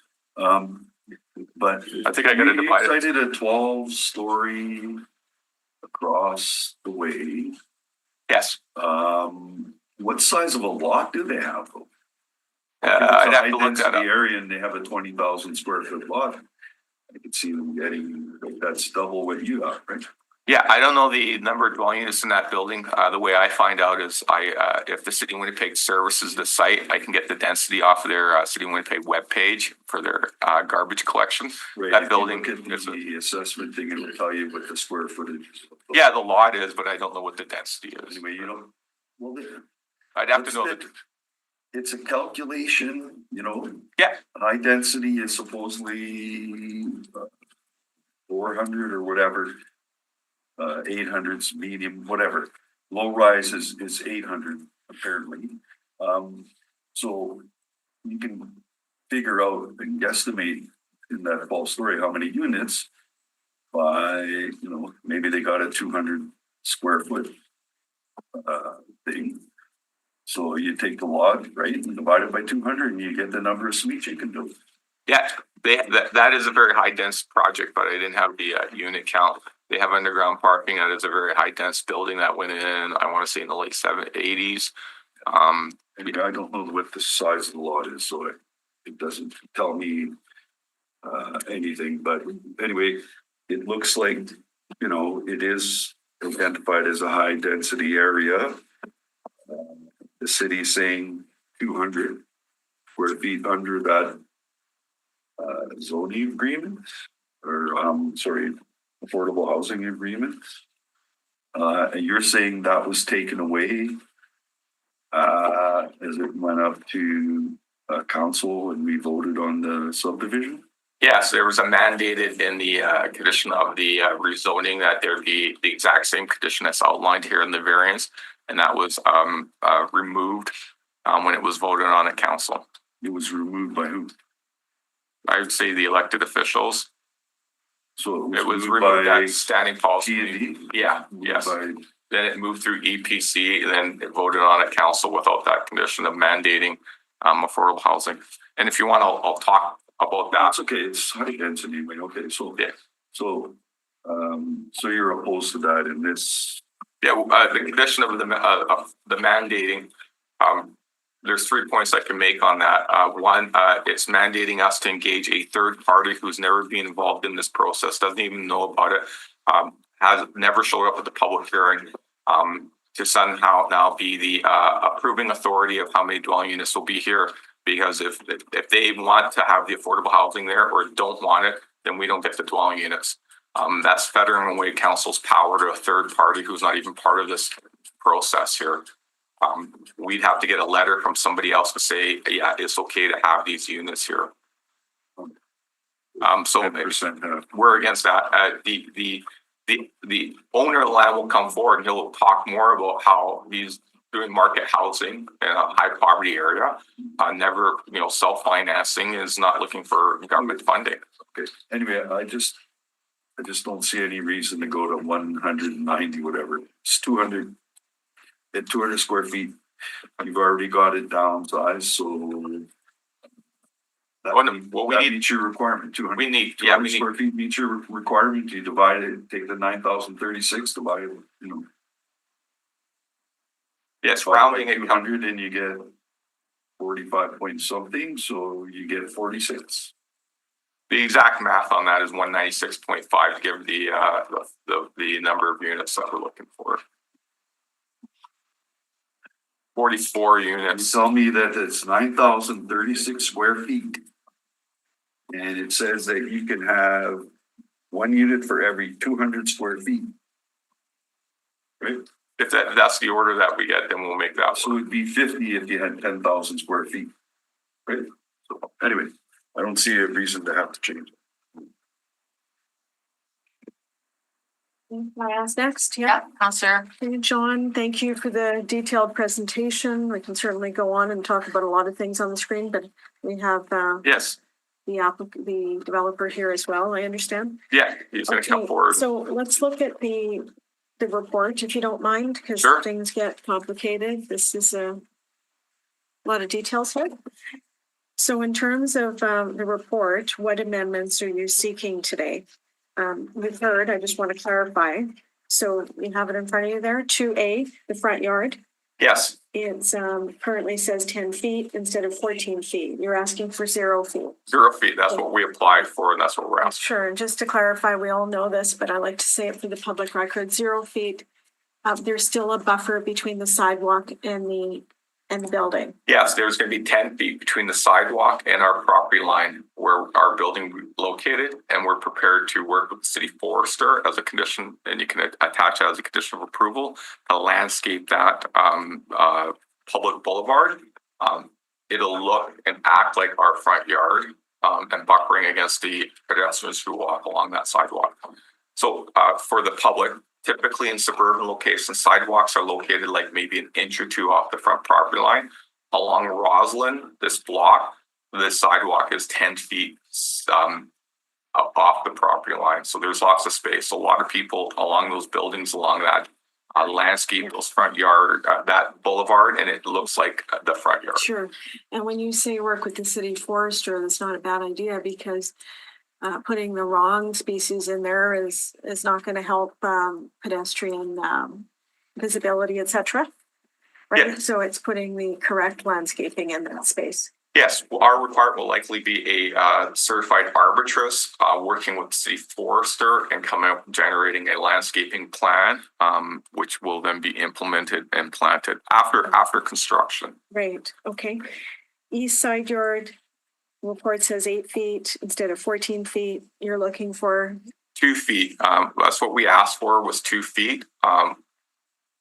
That's what we made our application for. That brings our building 16 feet building face to the building next to us. And as I demonstrated all along that block, the buildings are closer to each other. This is an urban context where you expect buildings to be closer to each and other. that building has no windows on the side? No windows. And I did reach out to the owner of that building as well with a letter to engage with them. There's no windows, there's no balconies, it's a flat wall. Okay. All right, moving on to C, east balcony. Oh, there was no issues. I think Yeah. I heard you're fine with what's in Yeah. the report, right? Okay, west side yard, that would be where the corner is? Yes, the corner, so There's a lane there, the west side yard is against Bryce Street. right? Sorry, the east side yard is against Bryce Street. That's right. So, so the west is beside the other building? Yeah, Yeah, okay, we got that flipped around. So the west side yard, you're looking for 2 feet, 2 feet 2 there? feet, Yeah, so 2 feet there, not on 2B. 2B, you're looking so for, west side yard 5 feet. 2D, we're looking for 5 feet. okay, so that is the side where the building is currently? Yeah. Okay, and then for the east side yard, you're looking for 2 feet. 2? Yeah, And we'll landscape between our building and the sidewalk. Again, okay. And the rear yard? It says 2 feet instead of 25 feet. yeah, there's several buildings along that rear yard. We're looking for 0 feet. We're gonna have our garbage in-ground earth bins are gonna be right against the back lane, which are a type of a structure. Our wall comes out and screens the parking area against Rice Street. Again, a screening, the wall. That wall is gonna be part of the building, is part of the structure, and it'll come all the way out and screen the parking area from any side, any pedestrian walking along Rice or any car driving up and down Bryce. So that provides a screening to our parking area. We're gonna have some outdoor parking where most of the parking's under the building. There's gonna be a few stalls outside off the lane that will be screened by Okay, this so wall. in-ground garbage, underground parking, Under building, under building, so that's called, I guess, just on the main floor, it's right? low grade, it's at grade under building parking, then it's fully screened along the east side with a wall. Okay. The 2G, the lot area per dwelling unit, Yeah, we're asking for, we've lowered it from the 70s down to 46 units, okay, right, which we need 196.5 square feet. not 200, 196.5. They could do it with 200. Yeah, It's Yeah, yeah, 200 instead of 400, so that's fine, correct? Yeah. Okay, and the parking obviously 21 is parking stalls. reducing significantly because you're not doing the 72 units anymore, right? That is correct. And so the ratio, you don't approve the ratio, but the ratio will be 1 to 0.45 Yeah. But So it's- how many parking stalls was it? 21. at grade. To get any more parking in there, we have to go below grade. And you've demonstrated, we all know the transit stations around there. You did name them. Harkness is 600 meters and Osborne is 800 meters. Okay, good. Not good. I mean, I'm just reiterating because there's a lot of things to look at here. We still have to go through the process today. So the 3A, anything there at all? No, we're fine. Those are the other ones we're fine with. Okay, but in terms of the page 2 then, if we did strike the affordable housing clause similar to how committee did and EPC and council, then item 1 and 2 would be deleted. Yeah, we want, I'm suggesting to you a new condition. And I'll read it, that the applicant shall engage with the city forester to incorporate landscaping north of the property on the public boulevard to the satisfaction of the director of public works. This is the exact same or similar condition that was approved by Standing Policy Committee on Property and Development for a project on Pandora Avenue. I think. I'm gonna have you say that one more time because I think the clerk is typing just to capture possibly the thought. Yeah, it's the exact same condition that P&D just approved at a project at 815 Pandora Avenue. So working with the city forester to landscape. Yeah, the public boulevard between our property line and the sidewalk. They just need permission from Public Works to do the work. Is there any plan approval on this, going back to community committee? I recall, I believe under the zoning agreement, that would be for the building, but the plan approval doesn't extend to anything in the public right of way. So just the lands, just the building and the private property. And so anything on the public boulevard doesn't go back to the community committee. You had a lot of bicycle parking. Tell us that number again. We are having, I Is it believe, 50 or what did you say? like, I think 40 or something like that. And that's You inside, said 40, Inside, yeah, in ground, that's inside Inside. the parking area? yeah, no, we're gonna have our own separate room, a bike room, on the main floor. Okay, that's positive. I wanna say it's like 365 square feet. And Secure indoor. That's why you only have room for 21 parking spots. yeah, we're, It's co-op part of the parking strategy. well, we're in the car share zone, car flow zone. So you can look at that if Yeah, They can and then use the there's, ones that already exist. and then there's a fixed one, directly across the lane. There's like 2 of them, like on properties right near us. so they exist in the area. Yeah, 40 bicycle parking inside the building, right on the main floor, right by the lobby. It's essentially the front of the building is the lobby, a staircase, and a bike room, and then that's the 10 feet of where we're putting, and then the actual parking under the buildings is at the back of the property. So if we were to be forced to have 10 feet, we're either losing parking or we're losing the bike room. What is the dark gray granite mulch off the bike room? What is that? That's not inside. No, this is the bike room here. This is up to the front parking line, and then this is like us landscaping the public boulevard and then the sidewalk. Okay, well, maybe it's a typo on page 55. It's got dark gray granite mulch. It looks like it's in the building on page 55 of your presentation. What's in that room? What's in that room at the top there? What is it?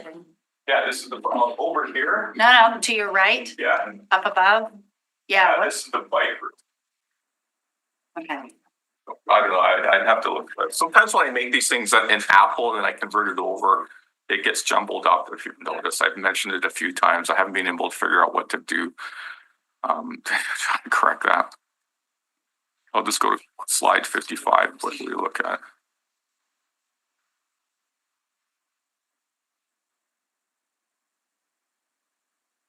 Yeah, no, that's our bike room.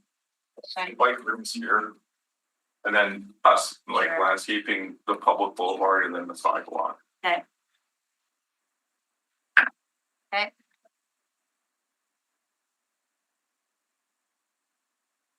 So the plan approval, when it comes back, it's just on the building.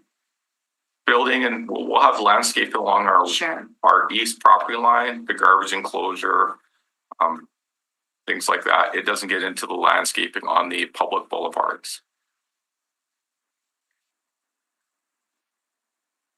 Okay. Do we have any other questions? Clarification? So you're okay with the, let's just go back to the report. The balconies, you're fine with the balconies? Yeah, we'll figure that out. Like, Okay.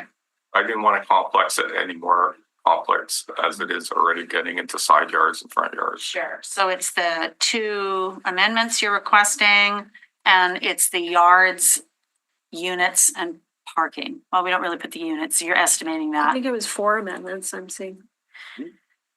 4 amendments? Well, 2B, 2D, 2F, and 2H. Right? It's Right, yeah, right. So, East Yard, Yeah, It's the 2A, yards. West Yard, right. Rear 2B. Yard, and the parking. I'm sorry, I meant conditions. Conditions. Yeah, yeah. Changing the But conditions. we're just removing the condition related to number of units. Doesn't the variance already say 200 square feet? I mean, Sorry, it does, yes. it already says that, so you're not changing that, you're just striking the condition about the, yeah. Okay. Any other questions, clarifications? No? Okay, next up. Okay, so next we also have Jerry Cianfloni, who's registered in person in support of the appeal.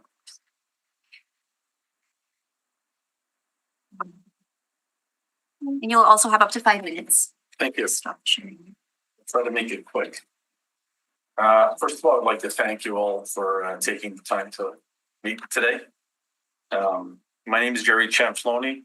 I'm the owner of 36 Roslyn Road. John has already spoken to the merits of the project, so I won't get into that, but I wanted to speak today as well to provide my perspective on the building. Simply put, I believe there is a real need for market housing in the Osborne Village area. And I believe that our proposal will help fill that need. I should note, I'm not a developer. I'm a local business owner. More specifically, I make pizza. Good pizza. Yeah, thank you. I founded the company Pizza Hotline here in Winnipeg 40 years ago with my wife, almost to the day. Over the years, we've built our business, and I enjoy and I take pride in doing projects from time to time, such as the one behind us here that John has presented to you. The motives behind these buildings are really not for any short-term profit seeking, at least not in the traditional sense. Of course, I don't want to lose money, and we don't aim to lose money. But my goal has always been to create a stable, long-term value project. For example, I built 823 Cordon that houses Cafe 22. In that building, it hosts many different businesses, including health, wellness, and our family's office. We built that building over a decade ago, and I'm proud of the building as I believe it stands out as a very high quality value-add property on Cordon Avenue. Even today, many neighbors thank me for putting the time and investment into our community.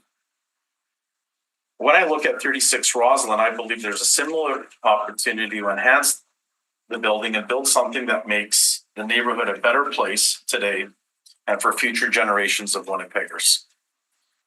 The Osborne neighborhood has a special place in my heart and for my family.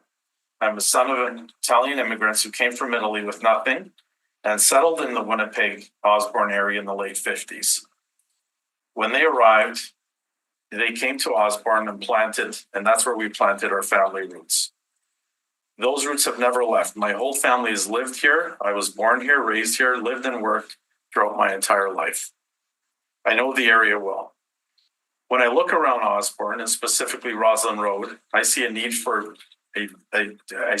to build a beautiful quality building that will provide much needed market housing to Winnipeggers who are attracted to the same beauty, location, proximity to transit, and amenities that my family saw and people today want to live in. I don't plan on taking any subsidies or government funding for this project. I plan on making a long-term investment in Osborne Village at 36 Roslyn with a beautiful, tasteful building that keeps the area and complements the other neighboring properties on Roslyn. While my original proposal was more ambitious, we have heard and engaged extensively with the community, and I believe that the revised proposal offers the best of all wishes compromise. To move the project forward, we have made significant concessions which do affect financial outlays, as you know, but we hope will allow this proposal to be accepted as presented so that we can again create a beautiful amenity for the residents of Osborne. In closing, I would just like to thank you again for listening, and I hope you all have a wonderful day. Thank you. This is the lot where you had to take care of a building that was ready to fall over onto the. That's correct. Thanks for taking Yeah. care of that as well, Mr. Chimble. Thank you. You're not planning on applying to CMHC for subsidization of low-income No. housing? No? Okay. It's a good neighborhood. Yeah, sometimes we have to compromise, right? We have to reassess and look at the situation and see, these are very, they can be very heated discussions. They can be, opinions, perspectives, many variables come into play. And sometimes, bit of time, bit of distance, refocusing and coming back with compromise. So, this is what seems to be occurring here. Okay. I don't have any questions. Anyone else have any questions? No? Just want to comment, I really appreciate Mr. Chianfloni, you as the developer coming forward. It doesn't always happen at these committees. Consultants are wonderful, but it's good to hear from the person that's investing in the property. Thank you. And I'm taking to heart what you're saying, that you want to build something that's beautiful and compatible with the surrounding area. So thank you for your comments. Thank you. I appreciate that. Okay, next, Madam Clerk. Okay, is there anyone else whose name I haven't called, who would like to speak in support of this appeal for 36 Roslyn Road? In support? Okay, anyone in opposition to the appeal for Roslyn Road? Or anyone for information for 36 Roslyn Road? Okay, so now at this point, questions of the public service. Questions? So just as we talked earlier, Dylan, thank you for your summary. Things have changed. We're hearing about a little bit of a different proposal now. Yes, units. Different parking is being proposed. Any comments on that? It's hard to do infill projects. Yes. You and I have had that conversation many times. Let's go by. And we need to make infill projects happen. Mm-hmm. We need more housing. So any comments that you may provide that you possibly have a different viewpoint on now? We're doing it live here in terms of the revisions there, and so I'd be hesitant to. Same time. Well, I mean, you're a planner. You must have some comments on what's being proposed. Yes, but I would also say that I have so much of what my, as a planner in the public service in particular, the marching orders come from the council adopted policies, and so of course I can. There's room for some subjective calls, but for the most part, I'm hemmed in appropriately on all sides by what our policies direct us to do. Okay. I very much appreciate that infill can be difficult. It absolutely is, and the project itself and the building is. There's I think the report actually notes it.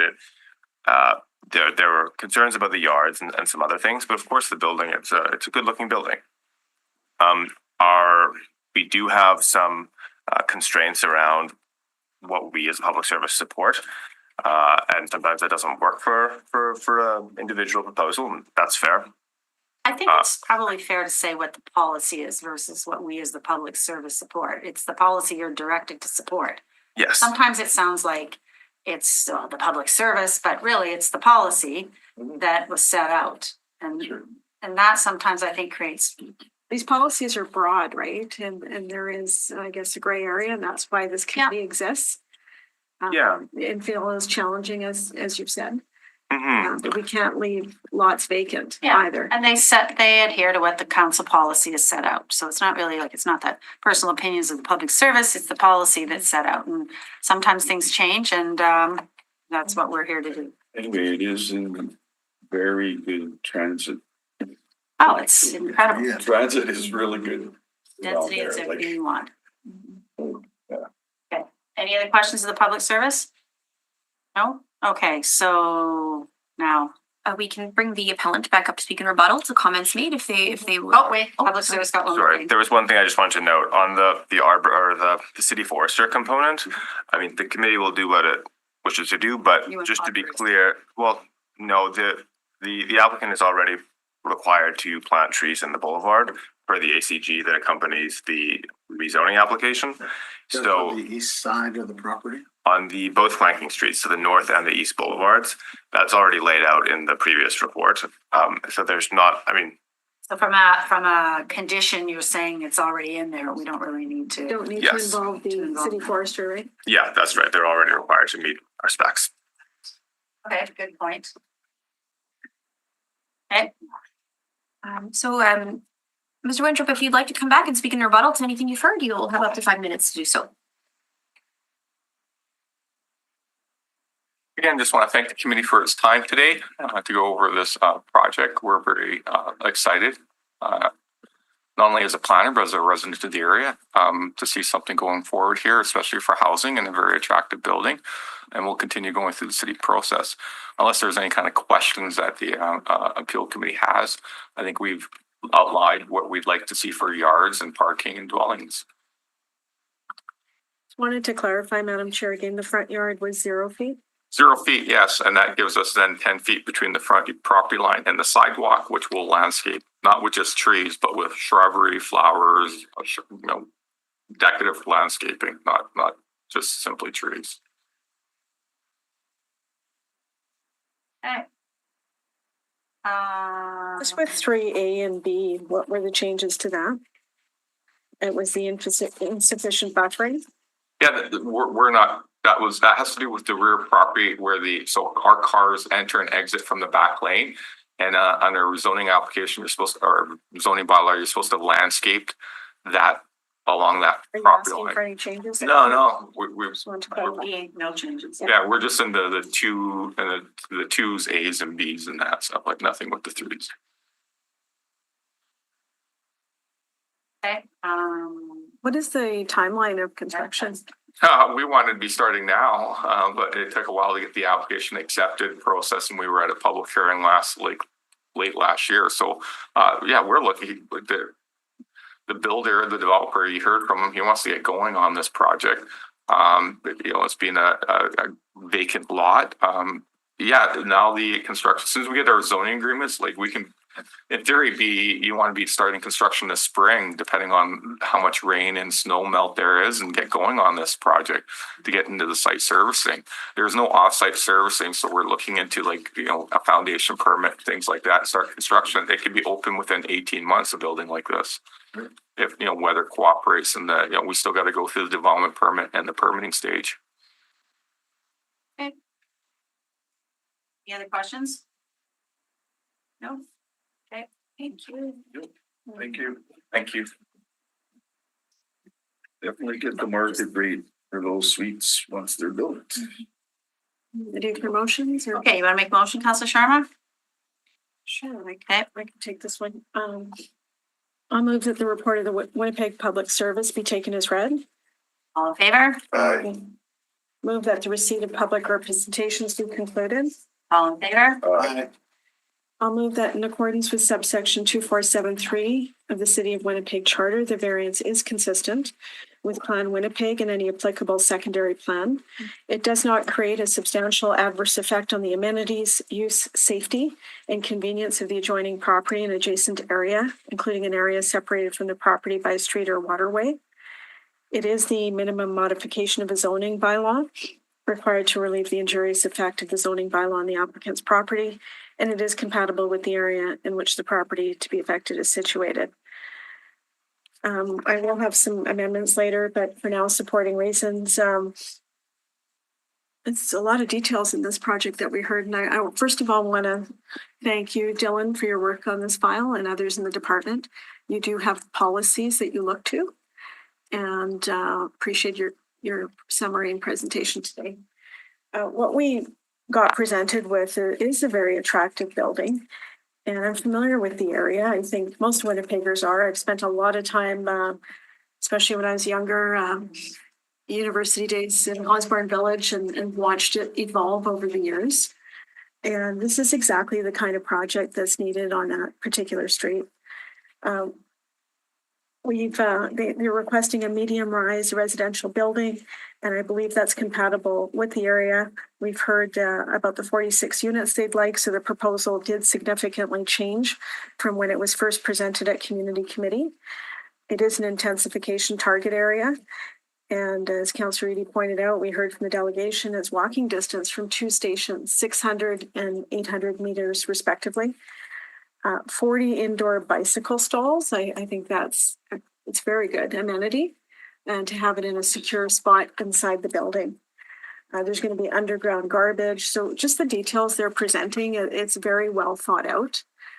And we heard from the developer himself that he's looking to go for market rents here, opposed to affordable housing. So I'd like to see us strike the request for affordable housing. It's got his land, they've got a vision, very familiar with the area. So I'm really excited about this project, and I hope they get started sooner than later. So I would like to, we'll talk about the amendments later.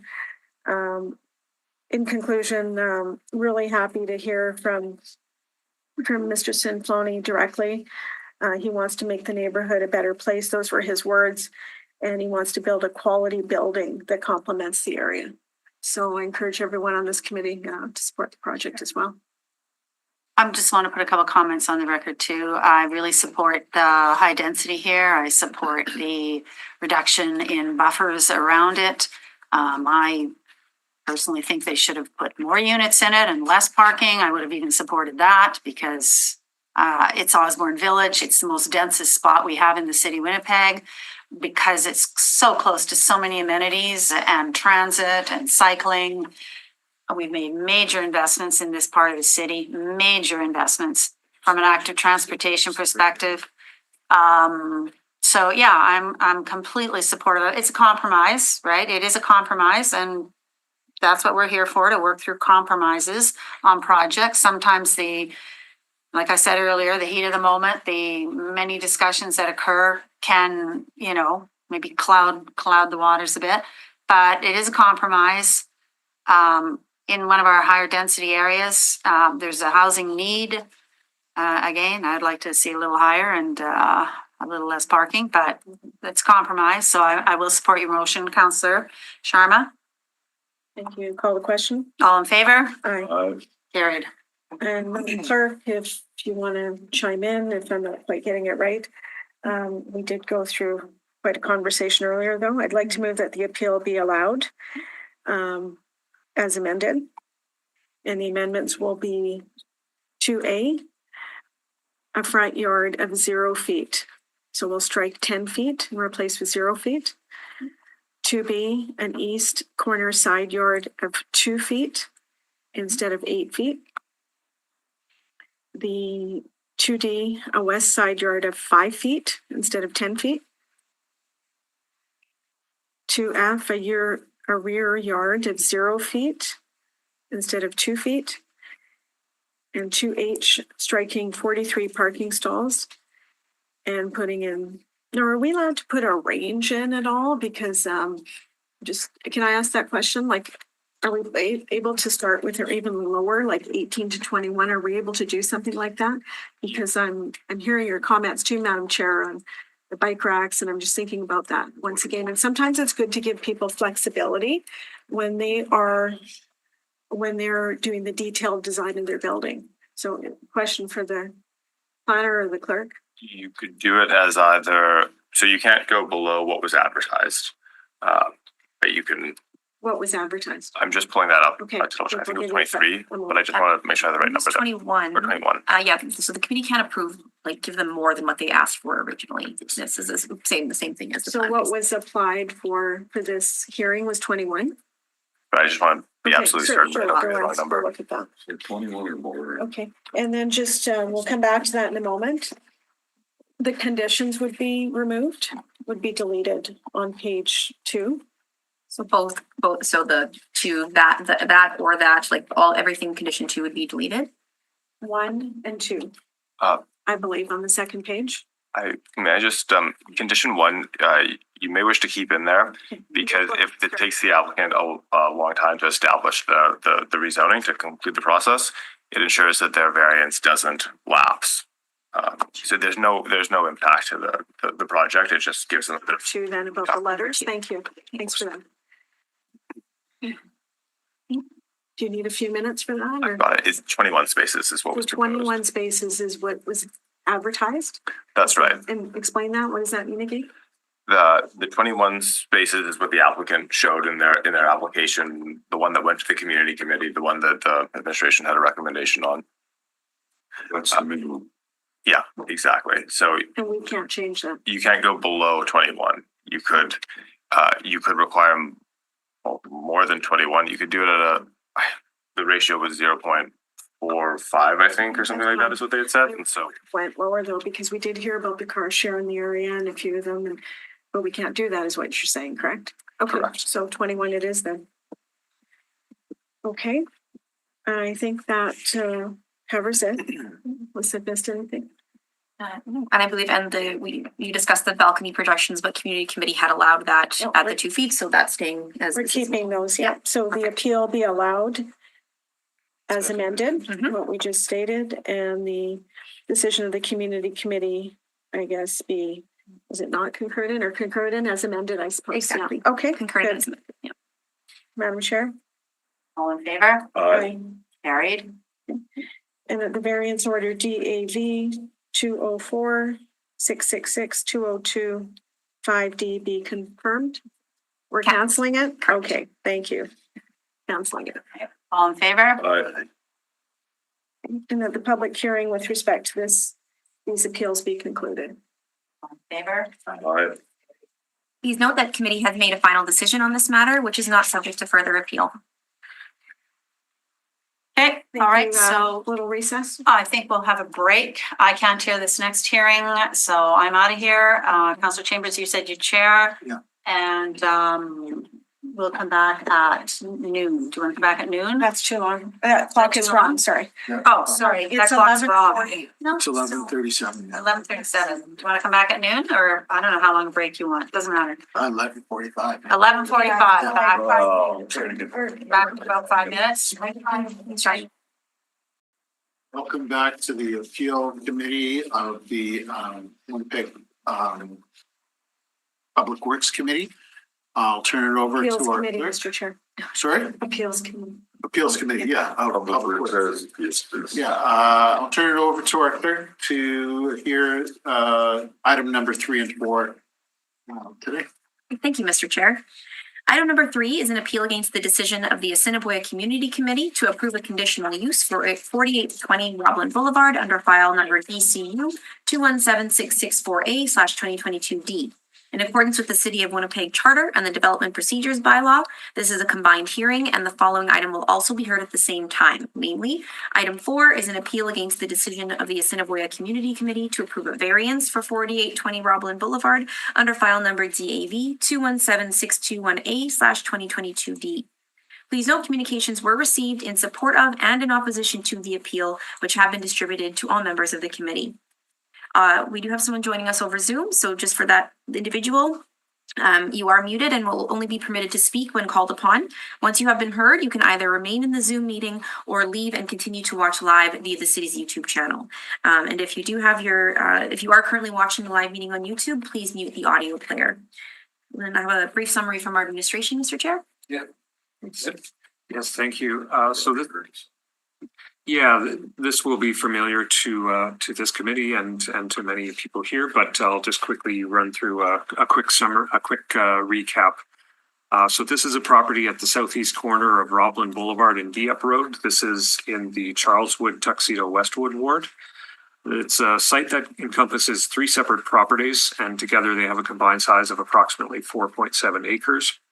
The properties are 4820 Roblin Boulevard, which is the Charleswood United Church, and 4814 and 4724 Roblin Boulevard, which are single-family properties located immediately to the east of the church. The subject site's in the established neighborhoods policy area of Complete Communities 2.0 and is currently zoned R1L, residential single-family large. The applicant is proposing to create 2 separate lots, Lot 1 and 2. Lot 1 will contain a new multifamily development, while Lot 2 will contain the existing place of worship building.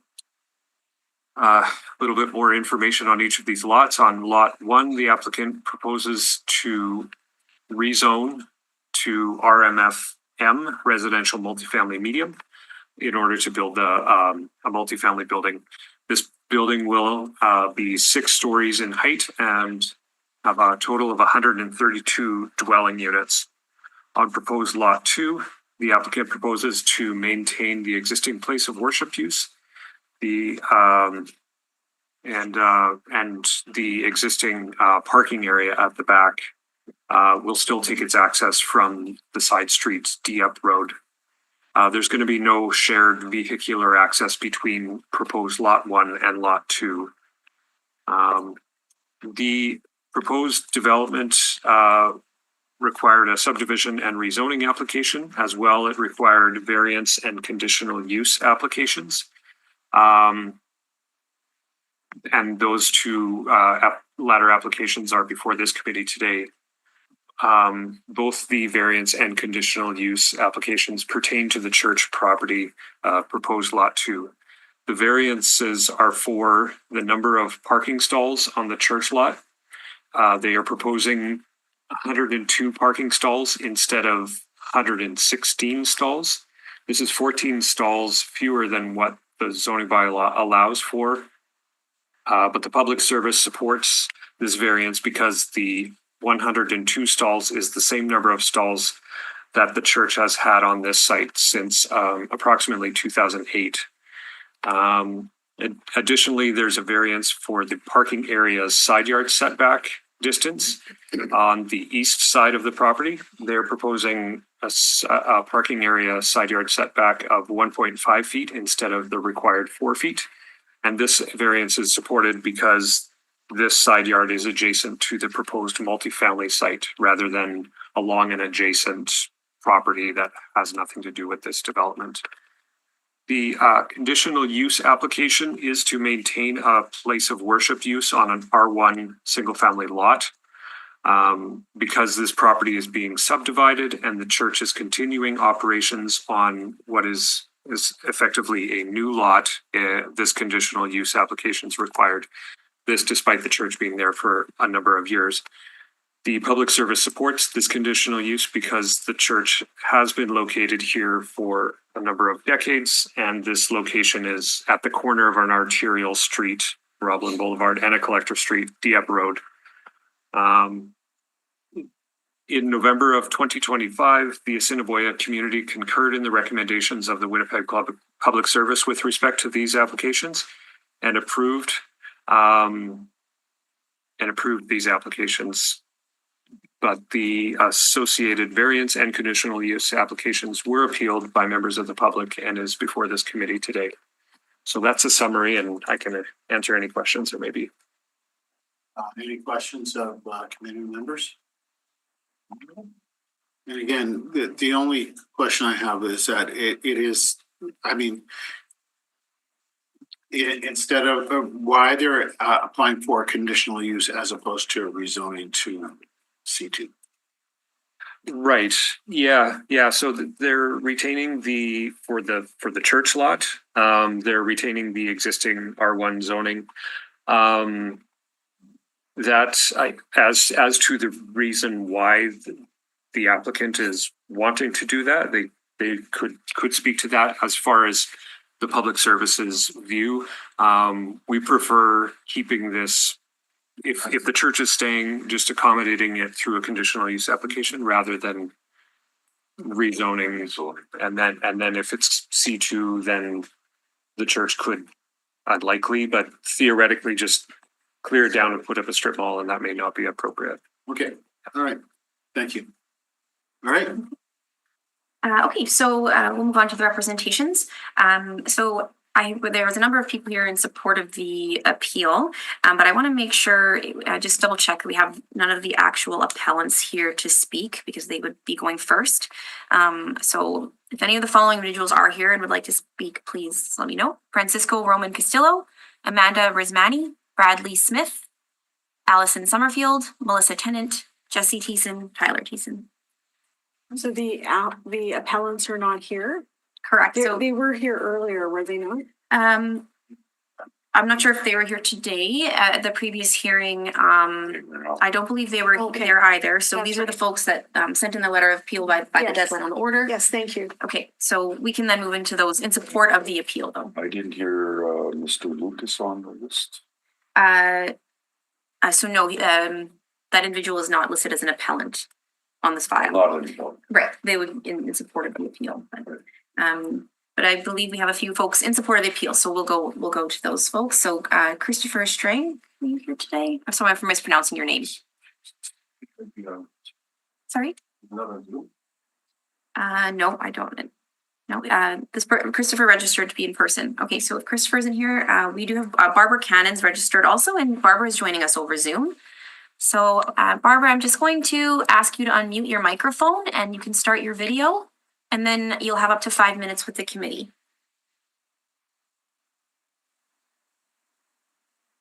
Okay, thanks, Carly. I'm thinking that you maybe can hear me now. Yes, we can. Okay, great. Good morning.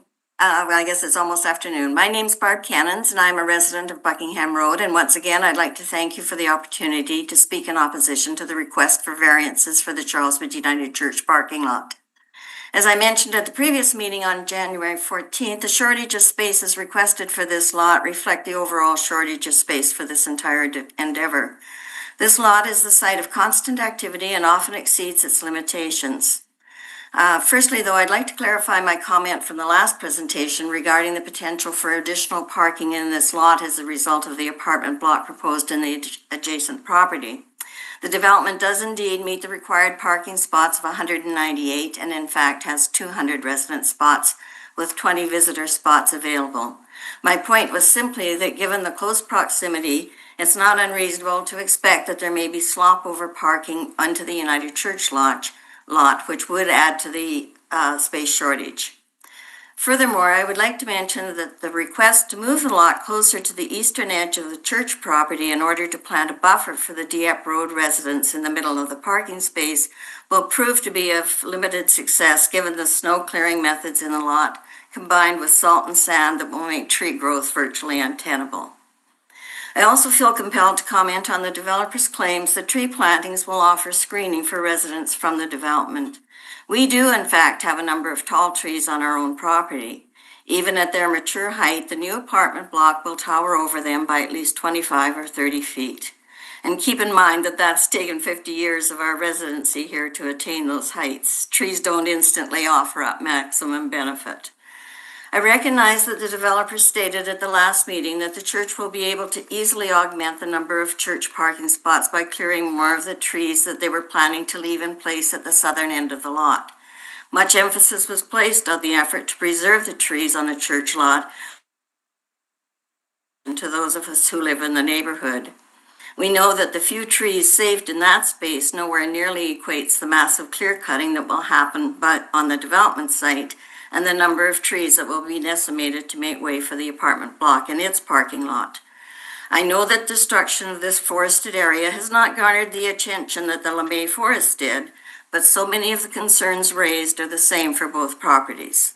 This wooded area not only offered the appeal of a green space, but as I stressed previously, offered a very essential purpose of counteracting the severe negative impact of climate change on our environment. I am aware that the decision for rezoning of this property cannot be appealed, but could the city not impose a moratorium on cutting of trees on private property until there is a bylaw in place to address this important issue? Should the city into the remaining trees on that property, what measures are taken to protect wildlife species in that area? I spoke to the arborist in detail when he was on site last summer making his observations regarding the number of trees and habitats within. He stated that there are pileated woodpecker nests in this wooded area and they are protected from disturbance for 3 years by federal law. How does the city enforce this fact? There is also other wildlife in this space whose habitats are supposed to be protected, such as the wood ducks who nest in this same area every year. In another related matter, will the city ensure that the proposed block will have the bird-friendly windows installed, which some developers are reticent to include? My last thought today simply comes back to the comments about the need to change and allow for infill development. I would suggest that most people can accept change and future development, but feel that it doesn't need to be done in one foul swoop and in stark contrast to the neighborhoods that surround it. Change should be implemented when it is respectful and in keeping with residents' values while addressing issues for both young and old. The term NIMBY has come to have a very negative connotation attached to it, but to me, the flip side of that descriptor is hypocrisy. I would speculate that neither the mayor, nor city councilors, nor for that matter, any of the church members or the developers themselves would welcome a 6-story apartment block quite literally in their backyard. People in Old Charleswood invested in properties here for space and rural nature that it afforded. I would hope that councilors reflect on full impacts of decisions made and strive to protect what makes this city a cherished place to live. I have to say at this point in time, my faith in the system has been tested. Thank you very much for your time. Thank you. Are there any questions of committee members? Seeing none, move on to the next delegation. Okay. So next registered to speak, we have Steiny Hibbert. And again, sorry if I mispronounced your name. You can join us at the table. You'll have up to 5 minutes with the committee. Okay, I just need to put in a file here.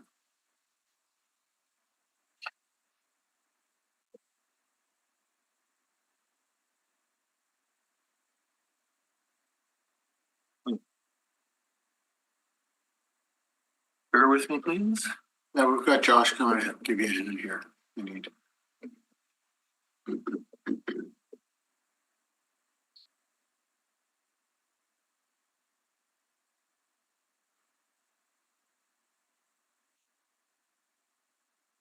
Also, Eunice had to leave, and she's left me her an email with her information in. If I could read it out, I'm done with it. Appreciate that. Appeals.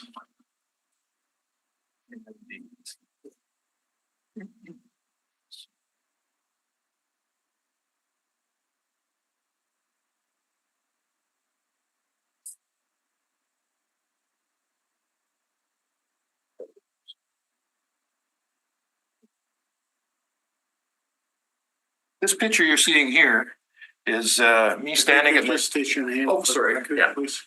My name is Steiny Hibbert. My wife Gail and I have lived at 520 Buckingham Road since January 1987. We have weathered 3 separate attempts by the Charleswood United Church to monetize their excess property without them getting the buy-in of the surrounding neighbors. Rather than contributing positively to the neighborhood's well-being, this church has been an ongoing hostile force. This first slide here is a picture of me at my fence line looking west towards the church. You can see it in the distance there. The house on the right is where the building is going to start and will extend over and also cover where that white building is in the background. So it's right there, like Barb said, boom, right in your backyard. This is what I see when I look out my back door in the evening. Sunset looking due west. This is sunset looking slightly southwest towards those people over there and Eunice's house. All of that's going to go away. Now, just before I start my remarks about the parking variance, I would like to applaud and echo Eunice's message from the last meeting. The people living around this area feel disrespected. We feel we are not being treated fairly by the city, government, or the church. And I sent an email in yesterday, and so you guys should have already read that. It was something I sent to Evan Duncan at the beginning of the process. Allowing this RMFM development to go ahead absolutely ruins the nature and character of the area. The core problem is one of scale and fit. It is at odds with the statutory requirements outlined in subsection 247-3 of the city charter. It should not be more than a rezoning to RMFS. That would be the minimum modification of the zoning bylaw. That would be more compatible fit with the area as well.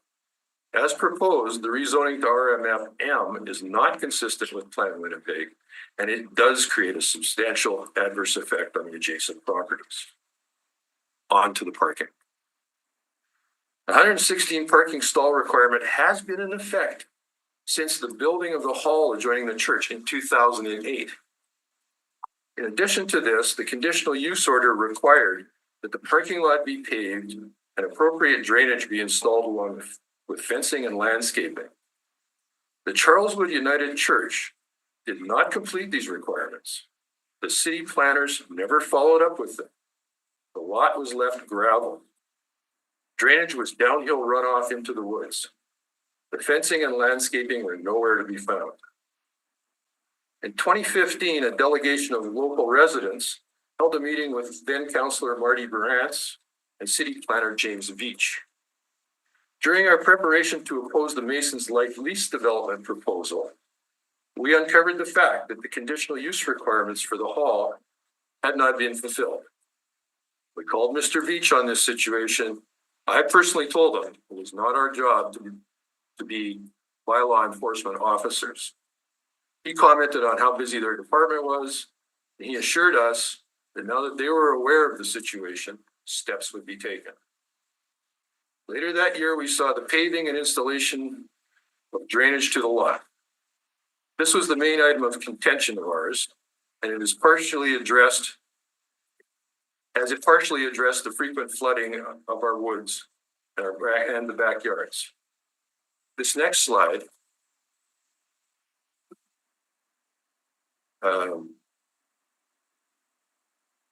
shows my backyard in the spring. And this shows how deep that water can get. Those are 18-inch tall boots.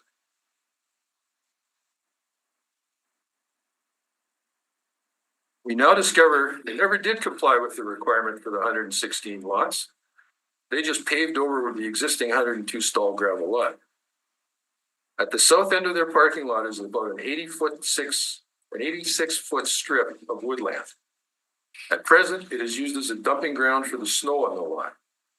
They just push it off the pavement and into the bush. And if you look closely, I don't know if we can zoom on this. But anyways, if you look closely, you'll see trees sticking out of that snow pile.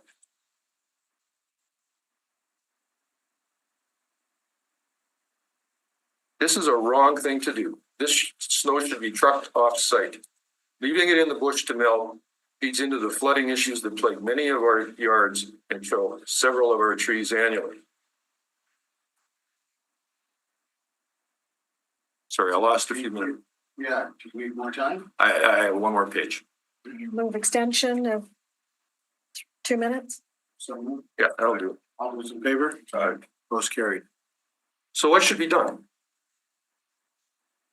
The requirement for the 116 parking spots should be enforced. There is ample property to the south end of the lot to accommodate the missing 14 spots, just beyond that snowbank you see there. The other requirements such as drainage, fencing, and landscaping should be enforced through planner follow-up on the conditional use orders. They should be compelled to remove the excess snow to an approved disposal site. The church has a history of not embracing bylaw requirements. They have proven that they would only do the minimum they thought they could get away with. For years, the strategy has worked for them. Today is the day that you can cause them to make up for past transgressions and fulfill the 116 parking stall requirement. The Lord knows there's enough vehicles looking to park there come time for an event or a funeral. They have the space and they now have the money. Why not just finally make them to comply with an order they've been dodging for the last 18 years? Please deny this variance request. Thank you. Questions of committee members? Question I have between this slide and the other slide that you showed, with the snow piling up on, Sorry. the snow being piled up Yes, in the same location. Where is your property in relation to that? or my property in relation to that is, I want to go back to this one. There's my property in relation to that. The parking lot is south of the church Go building. back to the parking lot? And your property is to the left or to the right? Oh, sorry, to the left. I'm on Buckingham. Okay. So I'm on the east side of this. But I don't look at this. Barb looks at this. Colin looks at this. Wayne looks at this. Eunice looks at this. And so you're stating that the snow piled here, not trucked off site, when it melts, it will have an impact to your property and surrounding properties. Absolutely. That's where that flooding's coming from. Yeah. Now, the city's partly to blame for that because there's some grading issues on land the city owns that is supposed to be a swale to remove the water, which hasn't been maintained. Okay. Councillor Edie? Can you please read the message from the woman who couldn't attend? Yeah. That's a question I'm asking. Could you please read it? Are we done talking about what I had to say? Yeah, we can move on to the next. Yeah, because you can't appear in her behalf, but you can read her email, and I've asked you the questions, so you don't. Could you just please read it? She'll do that. I haven't read it before, so I may stumble as I go through it.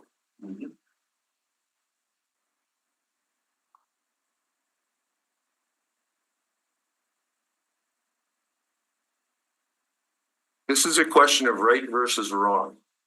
It is wrong to disrespect, disregard, override the feelings and communications of the people that live in the area and have moved there for privacy and character of this neighborhood. In our case, with the wheelchair situation, we moved to Buckingham to be able to enjoy our spacious backyard with our 5 grandchildren, with their severely disabled grandfather, and have privacy needs of our own home close by, especially during times of his fatigue and weakness, and they had to leave because of that today. Other families are already live in this area, would have their own reasons to have chosen where they live. It meant just as much to them as it does to us. Item C, comments should only be considered that come from persons that live in the area and that will be impacted by the proposal. Item D, it is obvious that the 6-story building will enable intrusive eyes to watch the backyards of families that have moved there for the privacy of their families. The building will tower above the trees all year. In winter, the trees are bare anyway, so you can see through the forest of the bare trees to the church and the parking lot. The only height of a senior's home that should even be considered would be a house type with 1 or 2 or at the most 3 stories to be kept below the tree line.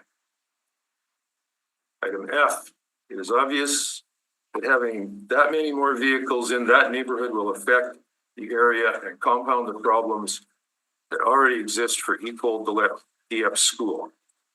Many lives of innocent children involved. And the church members desperate for parking during funerals or other events. Those are her comments.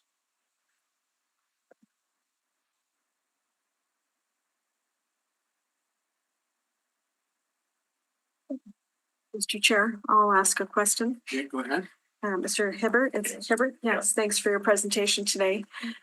Did you attend community consultations on this project? Did you give your feedback at that time? I have been to all the consultations that the developers and the church put out. I have been to the community commission committee meeting in the fall in November. I spoke at that. And I was following you guys last time you were up on YouTube. So I think I've seen and heard everything that's been said. when you've gone to the consultations, has anything been incorporated that you brought forward? Well, the And all first, these projects are difficult Yes, because they are. we need housing, as you know. And you're probably well aware of your community, Charleswood. People do have a desire, they want to age in place and get out of their larger home and still stay in the community that they love. Well- So how do we balance that out? I think we balanced that out by putting in appropriate housing in this situation. I mean, there's nobody in this room saying we shouldn't build something there. What we're saying is you should go with RMFS. It's one step off of R1. And the way your rules work, you're supposed to do a minimal amount of change when you're doing a rezoning variance, or rezoning rather. So a 3 or 4 story building that fits into that RMFS category would be an appropriate thing. This is not for that space. And Charleswood is the least densely populated part of the city. There are ample spots for a 6-story building that wouldn't interfere with anybody's lifestyle. It wouldn't negatively impact anybody's property values. Thank you. Any further questions? Okay, seeing none, thank you for your presentation today. My pleasure. Next up, we have Wayne Lucas also joining us in person in support of the appeal. We have up to 5 minutes for this meeting. Thank you. Let's state your name for the record, please. Certainly. Good morning. My name is Wayne Lucas and I live at 15 Polaris Avenue. I need to be honest, I hate being here. For over 10 years, we have been forced to fight inappropriate developments on this parcel of land, and it has taken quite a real emotional toll on a lot of people. I'm here to talk about your due diligence, responsibilities, and why this variance application is built on incomplete information and procedural irregularities. You've been told a traffic study was completed. Read it yourself and try to answer the most basic question. How many vehicles pass by here daily? A legitimate traffic study covers volume, flow patterns, safety analysis, and parking demand. This document contains none of that, and it's improperly labeled and doesn't meet professional standards. You're being asked to approve a 14-stall parking deficit with zero information about actual church usage. How many weddings, funerals, and hall rentals occur annually? Do these events cause overflow parking? January 16th, a Friday, there was a funeral at the church. Bumper to bumper parking consumed Dieppe, Polaris, Cambrian, and Buckingham. School buses were picking up children in the middle of the Dieppe street because there was nowhere else to stop. And this is not theatrical. This is what is happening now. The planner states the church has violated parking bylaws since 2008 and recommends approval for that very reason. The justification for approving this variance is that the church has been breaking the law for 17 years. If you vote yes, what message does that send to every property owner in Winnipeg who follows these rules? The variance you're considering today cannot be separated from the rezoning that preceded it. Can you hold on just 1 second, please?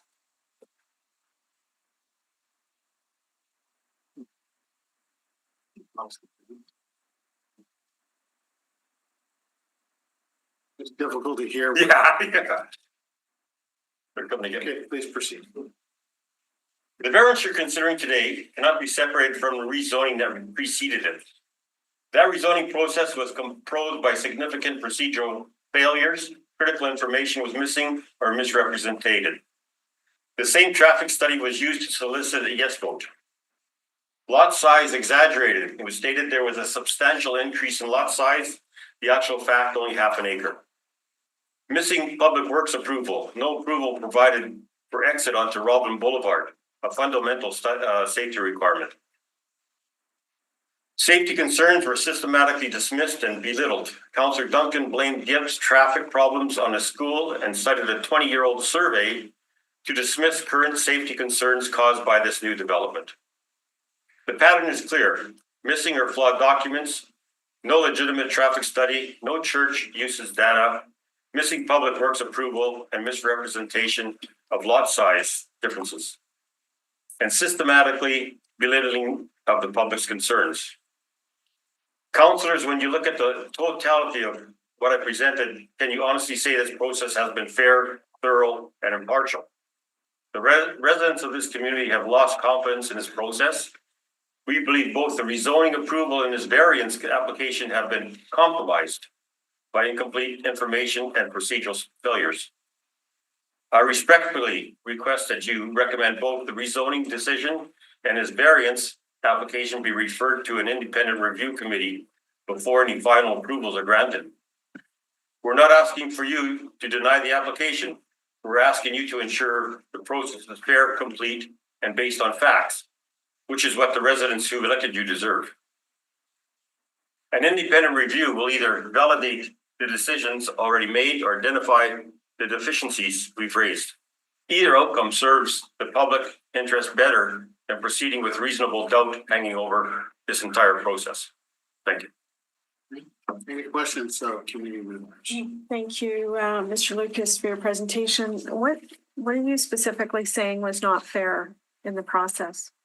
It was already decided that, well, wrong information for the approval vote was one of the things, yes. Councillor Duncan dismissing our legitimate concerns all the way through the whole thing.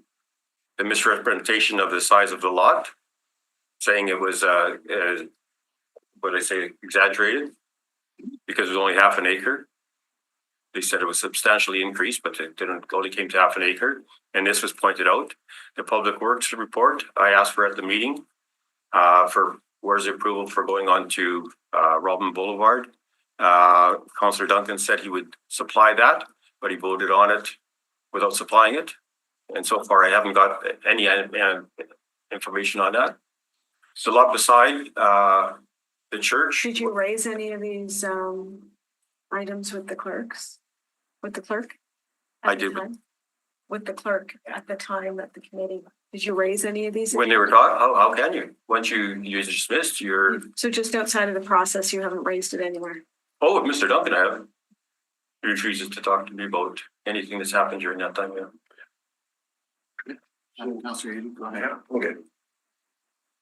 So this traffic study, was it conducted by a consultant who's in the business of doing these studies?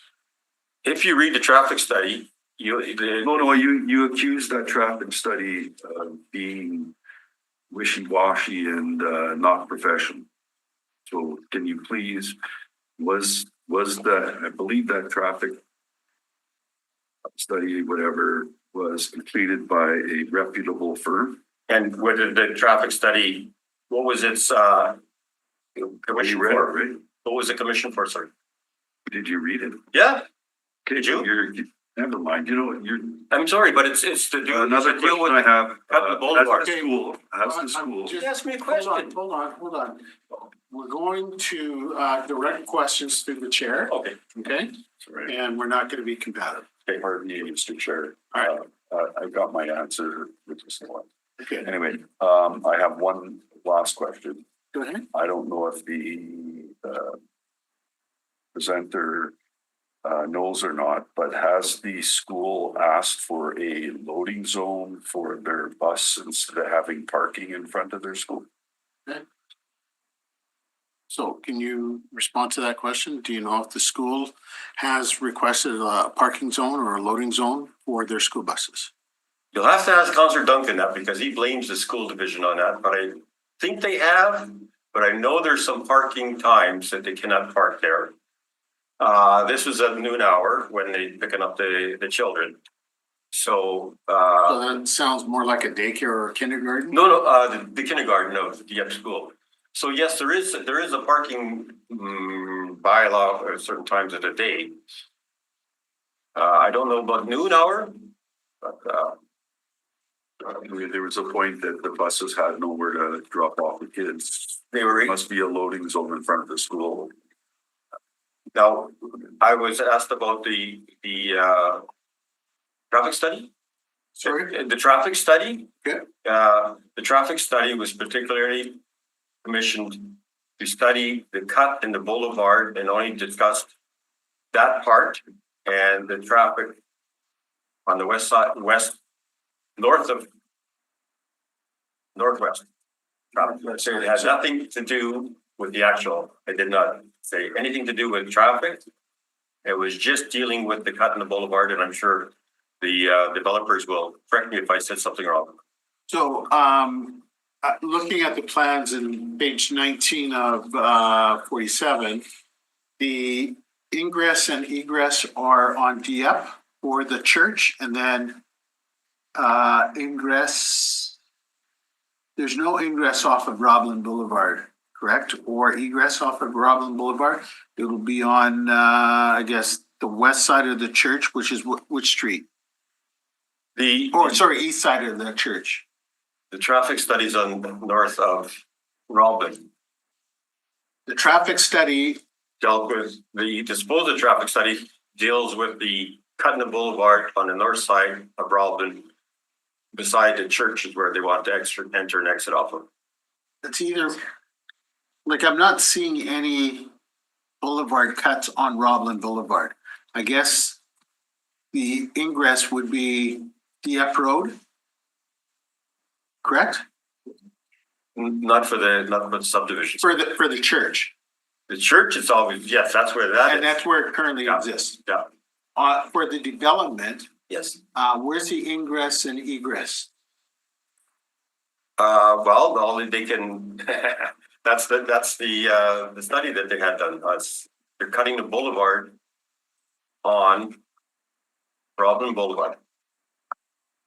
I'm trying to find it here. They're cutting the boulevard so they can come from off of west traffic and turn onto into their subdivision. Just give me. Okay.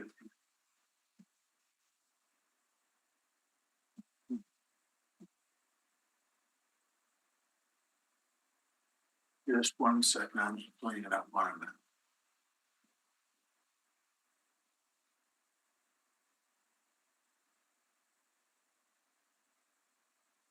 Yeah, so there's nothing currently.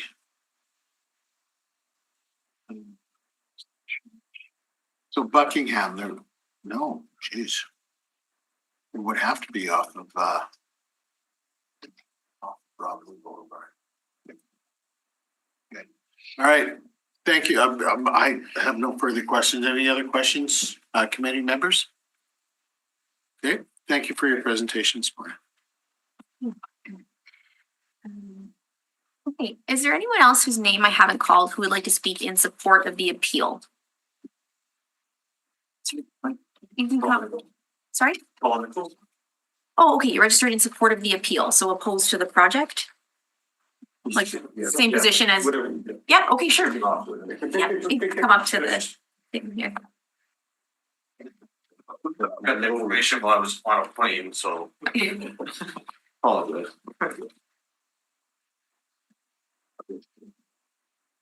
You could state your name for the record and you will have 5 minutes before committee. Whenever you're ready. You need assistance setting up? Except to transfer a file. Okay.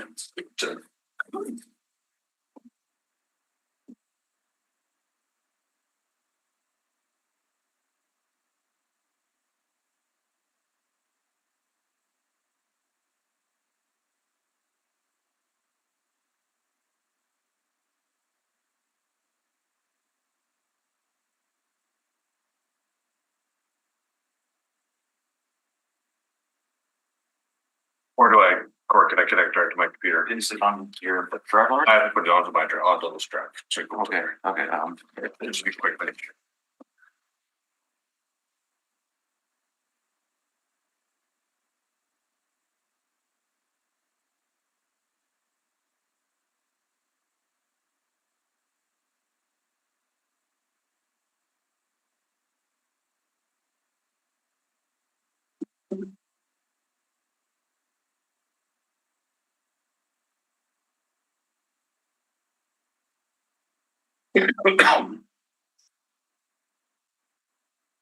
You okay? Oh, that's.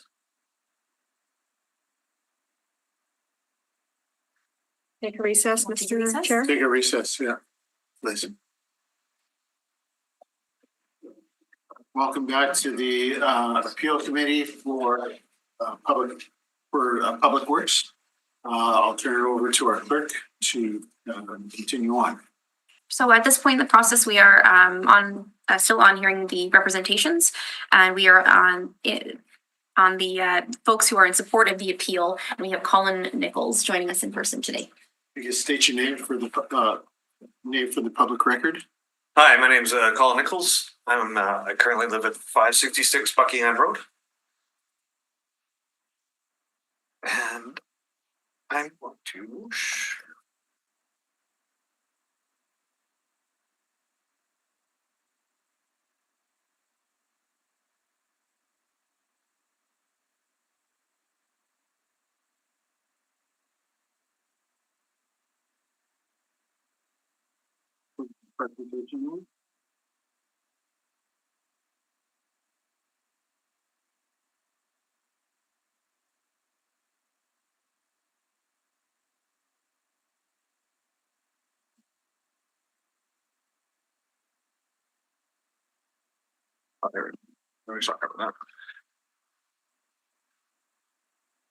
as I was gonna show a video present at the time, for parking that is inadequate with the church, the traffic that goes across Dieppe on a daily basis with the church and close proximity to also the school itself creates mass daily chaos. Basically, what we generally have is if everyone drops off their children on the one side, and then traffic tries to go back and forth. Also on just to get daily commutes back and forth. People are forced to either try and go into the church to try and drop off their kids, which the church has allowed over years, which is a nice way of doing things, trying to alleviate the traffic. But when it comes to places where there's events and parking and people need to be there and all the overflow that happens at these events, you end up with a parking lot that looks like this. This is from a lady that's just on Dieppe who sees that has everything as mass parked right up against her fence every day when it comes down to these events. And on average, between the school throwing in their children, dropping off their children, plus the added events, it just adds to more and more congestion, and which would require that the church not have, or require more parking spots. It can't just be alleviated to have less. When you look at the current slides here, this is what happened when it came down to a point where it was midday and there was an event of a funeral. This just happened 4 days ago.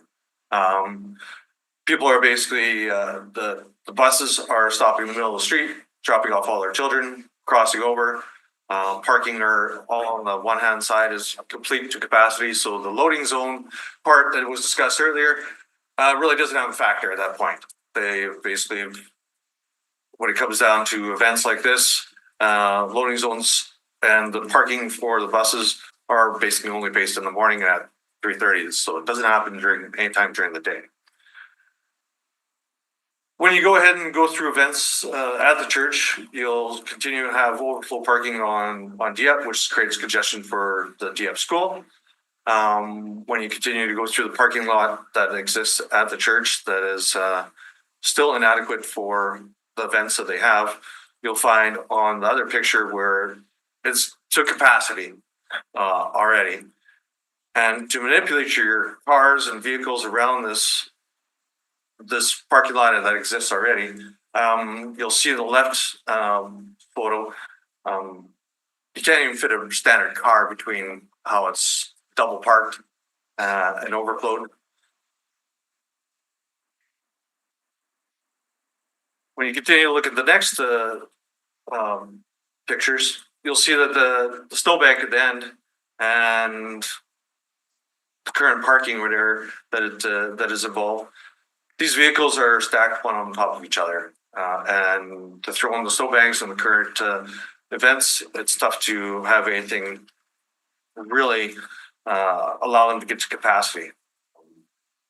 So the problem is that the parking variance standard here is that the variance in the application has reduced the church by 14 stalls that we're looking at. We've had previous applications where a 20 stall deficiency was denied. So we're trying to figure out why is 14 any much different than 20? You're just allowing almost as many vehicles to not be able to park in that and alleviate the pressure off the two side streets, especially Dieppe in accordance, the commercial property across the way from the church, and from Buckingham itself.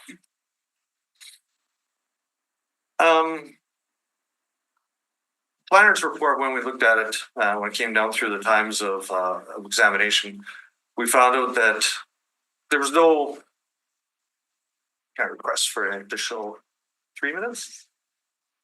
So moved. Yeah. All those in favor? Aye. All those carried. Thank you. The thing with the current reports, we found that there was no definition of what's the increased church usage from 2015, so we couldn't find out how many more people are coming there, how many more people that are coming for, because there's an aging population, increased funeral services, the rental hall that they have there currently that was built earlier on, how many people are actually, putting that to capacity and not having the parking to facilitate that. Currently, parking lots and the parking in the area is pretty inadequate to begin with. We find that through the bylaws and everything that are involved with the city, the variance would worsen the existing violation and place more parking onto the surrounding streets. The parking will be compounded by the proposed lot on lot 1, which will be also those people that will be visiting the new potential 134 unit apartment block that's slated to be installed on the lot 1. We find that all it's going to do is just going to create more and more chaos between Dieppe and Buckingham as things get compounded. And if we find that, as I'm being an electrician and myself, allowing things like that, it would sort of roll into what I would say is, if I could commit to a committee and ask for variances for what I do for a job, you wouldn't allow it, because I can't all of a sudden say I can't not put a plug there because it doesn't meet code, but you gave me a variance that I can, but legally I can't, right?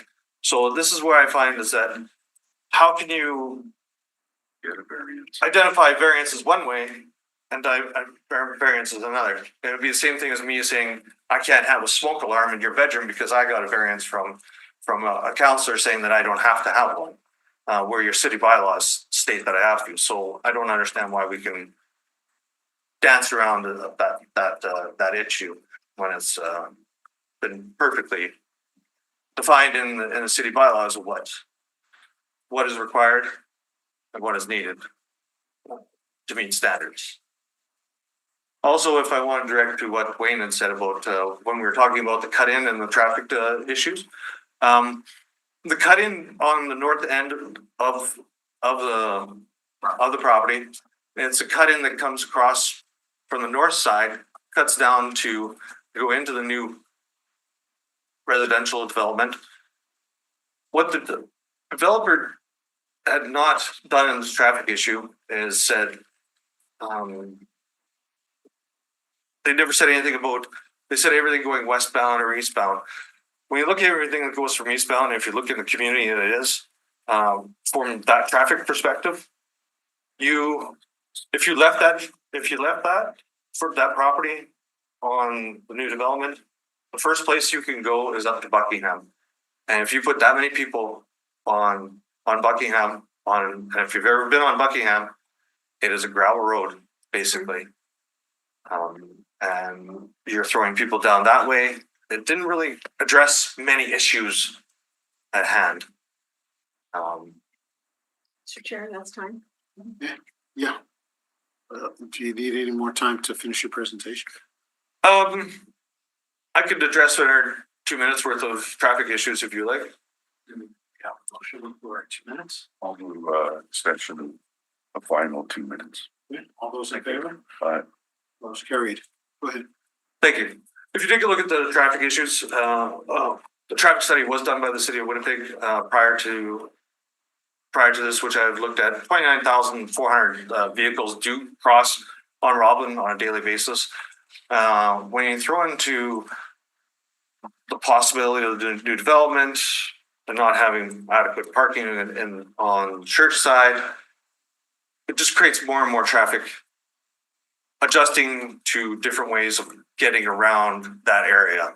People find that if you go up to Buckingham, you can easily go down Buckingham to Ridgewood, Ridgewood to Fairmont, Fairmont to Wilkes. You're on to Wilkes, you're basically on your way to IKEA. So the impact is not just mild. The roads that are rated at 60% load during regular seasons of development of areas, you can't put that much extra car values or trucks or anything else down Buckingham, down Coventry, down Fairmont. They're not built for that.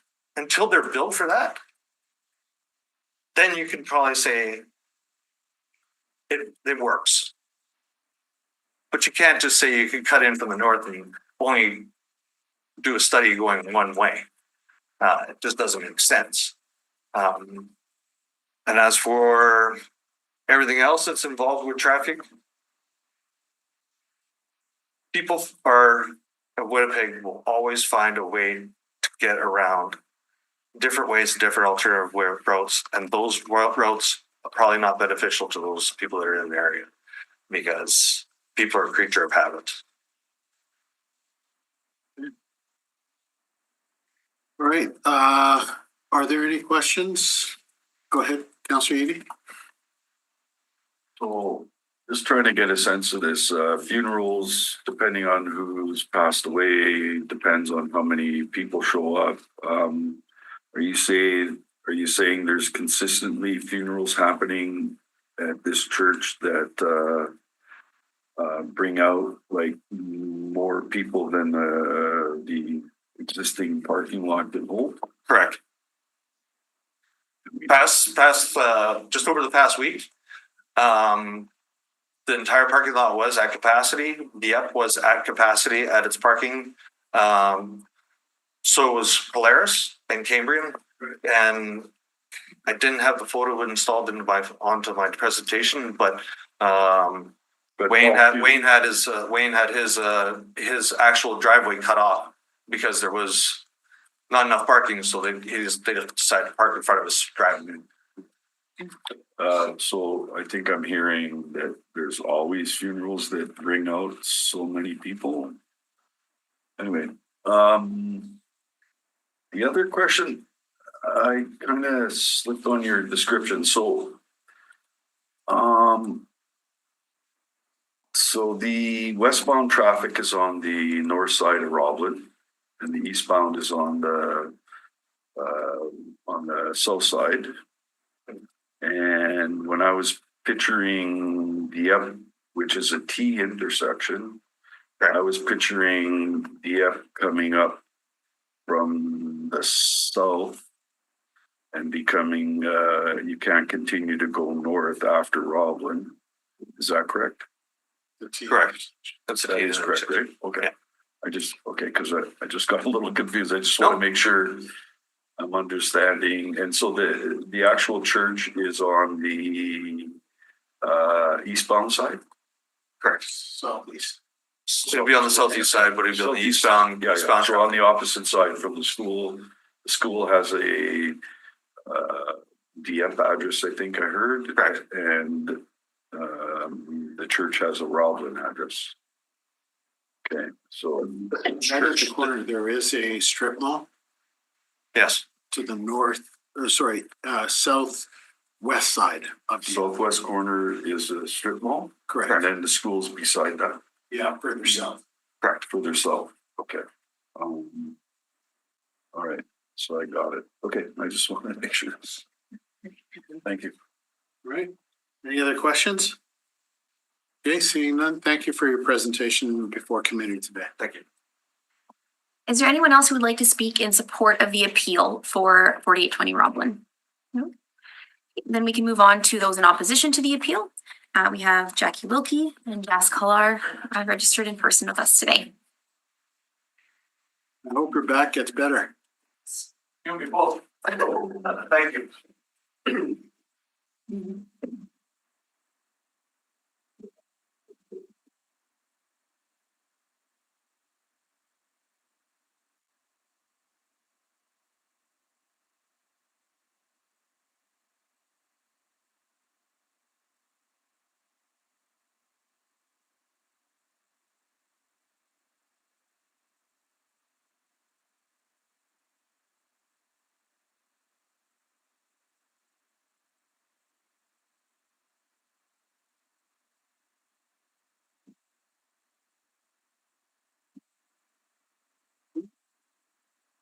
Good afternoon.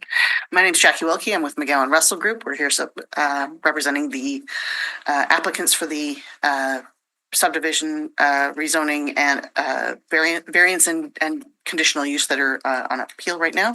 Variance and conditional use for appeal.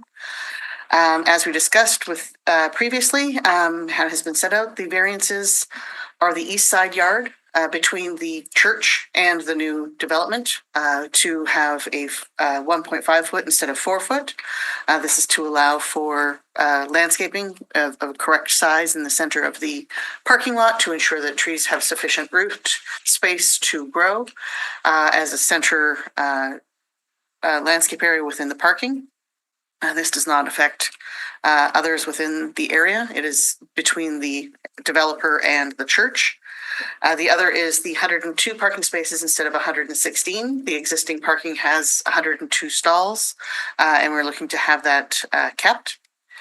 The conditional use, as has been discussed, is it's a place of worship is a conditional use in any residential requirement. So we are wanting to keep it as residential so that it does not become a commercial piece of property on that corner, so that it stays residential as with the neighborhood.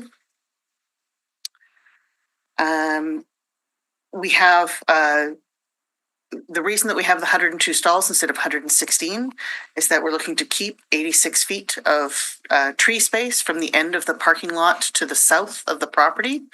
This was based off of the consultations that we had where people were concerned about trees being removed from the site. So we're trying to balance between the parking that's required and the trees that are on site. With this area, we would be able to accommodate those 14 missing stalls, but the trees would go. That would be the compromise between the two. As well, we would be able to accommodate the 4 foot side yard between the two buildings or between the two properties. But again, the landscaping in the middle of the parking lot would go. So we're trying to balance between the two needs that we have seen and heard from the community of having green and having screening. The image that you saw before from the neighbor's property to the parking lot, we are increasing the landscape area on that side to 10 feet and adding in coniferous trees along that edge to help screen that parking.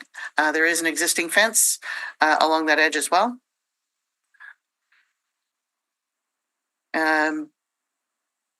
This just is in response to the loss of trees and the letters that came in previously with the fencing.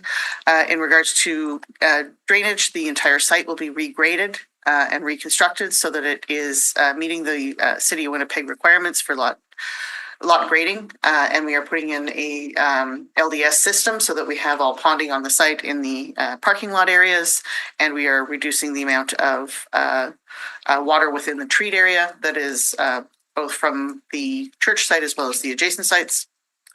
There was a question on lighting of the parking lot, and that would be having a redeveloped lighting so that it has cutoff lighting to ensure that it is not going outside of the property as per the City of Winnipeg bylaw. From the other items that have been asked about with the traffic memo was about the cut on Dieppe, where we are proposing a median cut and extending the turn lanes so that we have stacking on that side so that they can make a left-hand turn into the site. There will be no left-hand turn out of the site. It will only be a right-hand turn. As Roblin Boulevard is an arterial street, we are coming out directly onto an arterial, so that would not require a traffic study because we are onto an arterial street. We are not adding any new vehicles onto Dieppe. We are keeping the existing 102. If we have the 106, it would 106 or the extra 16 then the extra 14 to come to 116 stalls. It would be within the church parking lot and they would be coming out at the same point. It would not be any more than what is there right now. Part of the development was also improving pedestrian access on the site, adding a walkway on the church property to connect up and around the corner for the school children as they have a unofficial crosswalk at the driveway that comes around the corner, as well as providing a wider sidewalk space along the front of the new development and putting in a crossing signal for cars coming up in and out of the development itself, to let people know that there are pedestrians coming by. And that is what we have. Any questions of community members? So on the rezoning, subdivision, I just want clarification again. The condition, and this is all about the church lot. Yep. And there was no need for variances or anything on the subdivision for building the apartment block or whatever it is. Correct. So wasn't that hearing? So both lots were treated under the same hearing, right? Yes. Yeah. Okay. So we're okay. So the traffic study again was just about. It was about the median cut on Roblin Boulevard for the multifamily development. Right. And is that going ahead? Yeah. Yep. Yeah. And there's ample parking on the multifamily, right? Correct. We're two spots over our requirement in the bylaw. Right. Okay. Okay, question I had, the dotted line represented there in the middle of the parking lot, is that a fence or is that just denotation of the boundary lines? This one here, we have a fence along that property, a 6-foot-high wood screen fence along that property, going up to the front of the building and then going down to a 4-foot. Okay, perfect. And you had mentioned that you were looking at planting coniferous trees. Yes. Do you know what caliper? The height, we would be looking at the typical would be 6-foot height that we would start with.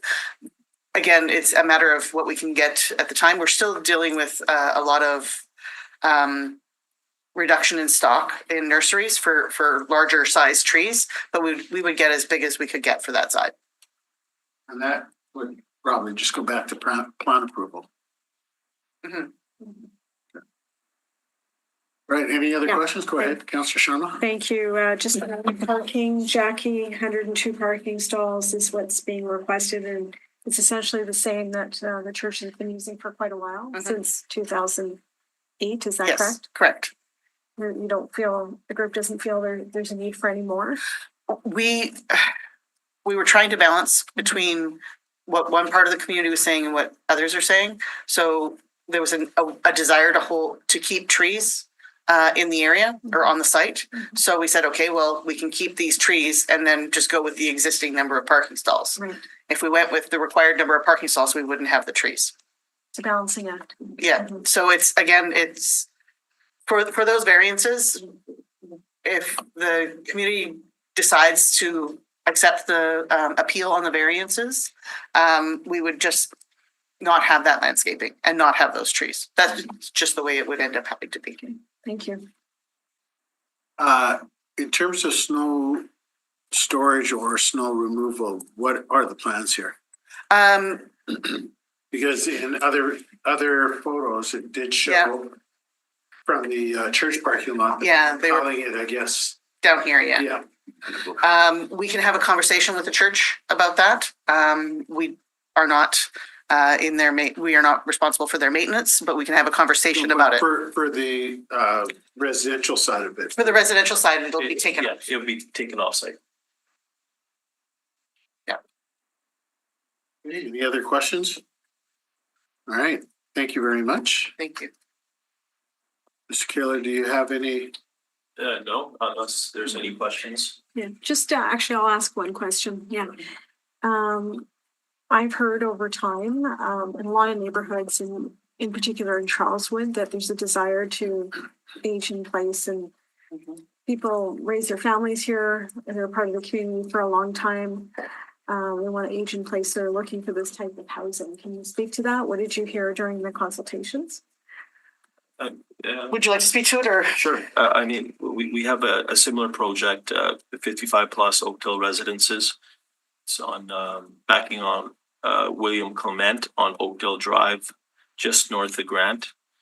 270 units, and the last building was completed in July, and they have all been rented. So there's a strong need for seniors housing, and that's what we're trying to replicate here. A lot of those who attended our public open houses were requesting information on the suite layouts and when this building would be made available. How they can get onto the waiting list. Yeah. Well, there's a need, and that's why you're making the investment. And you certainly don't want to throw good money away, but you've had consultations. You weren't afraid of doing that, and people did come out. Yes. Okay. And there's a variety of input and feedback you get, of course, positive and negative. That goes without saying. Most definitely. Obviously, the neighbors are concerned about views. We've tried to mitigate that as much as possible with the edge planting, additional fencing, bringing the building up towards Roblin, which was not able to be done in the applications that came in previous years because they did not have the two houses that are being incorporated into this development. So those two houses mean that the building can be moved forward to Roblin. Otherwise, it would have been back in the back treat area completely. Thank you. I did have a question in regards to conditional use and variance for the church. Do you know how many people are licensed to attend the community social hall there? What the capacity is of the hall? Yeah, what's their license? Because that has to be licensed, right? So I'm just do you know seeing what if the there's capacity an is of answer that? here. So I was just seeing whether we have a member of the church community here. I was just going to see whether or not they had that answer, but they don't have it offhand.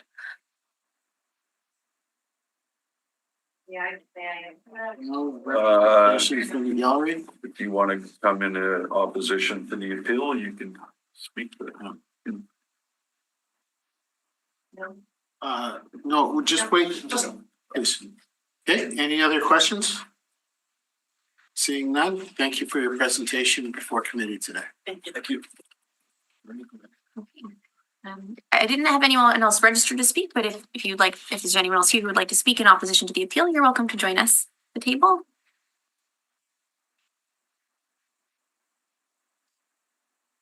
Just have you state your name so I can record you. Yeah, Janet Goddard. I'm a member of Charleswood United Church. Part of our property is being used potentially for this development. Just to answer the question about capacity, I think you can probably find that on the city website. But I do believe it is Church Hall, which can seat a number, something like 300 people would be in the pews. Only a 300 person size hall. Yes, the hall. The capacity of the church is never to exceed 500 people. So that would be use of the sanctuary and the additional hall. I'm just worried considering the hall, which is rentable. So if I'm looking to have a wedding social or something there, I'll find out that it can only hold 300 then. It's limited. So if I'm going to have a 500 type social, I have to look for somewhere else. Okay. I just want to confirm that. Okay. Any other questions of the delegation? Seeing none, thank you for your presentations. Okay, Do we have anyone here who would like to speak in, for information to this appeal? 4820 Roblin. Okay, then we can move on to questions of the public service at this time. any questions of our public service? Seeing none? No, I don't know. Okay. Okay, so at this point, we would bring back the appellants to subpoena rebuttal, but we don't have any of the appellants here speaking. It was just those in support of the appeal. So yes, now would be time for motions. Okay. We are at motions now. Yeah, okay. Mr. Chairperson, I'm gonna make a motion regarding the conditional use. You'll have to bear with me as I listen to what I'm supposed to say. Page 8 if it helps. Yeah. Conditional use.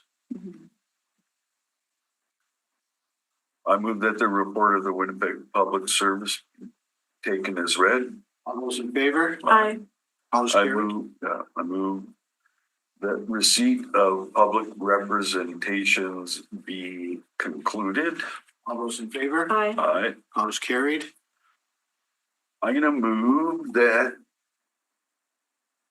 in accordance with section 254, subsection 247(3), the city Winnipeg charter, the conditional use is consistent with Plan Winnipeg and any applicable secondary plan,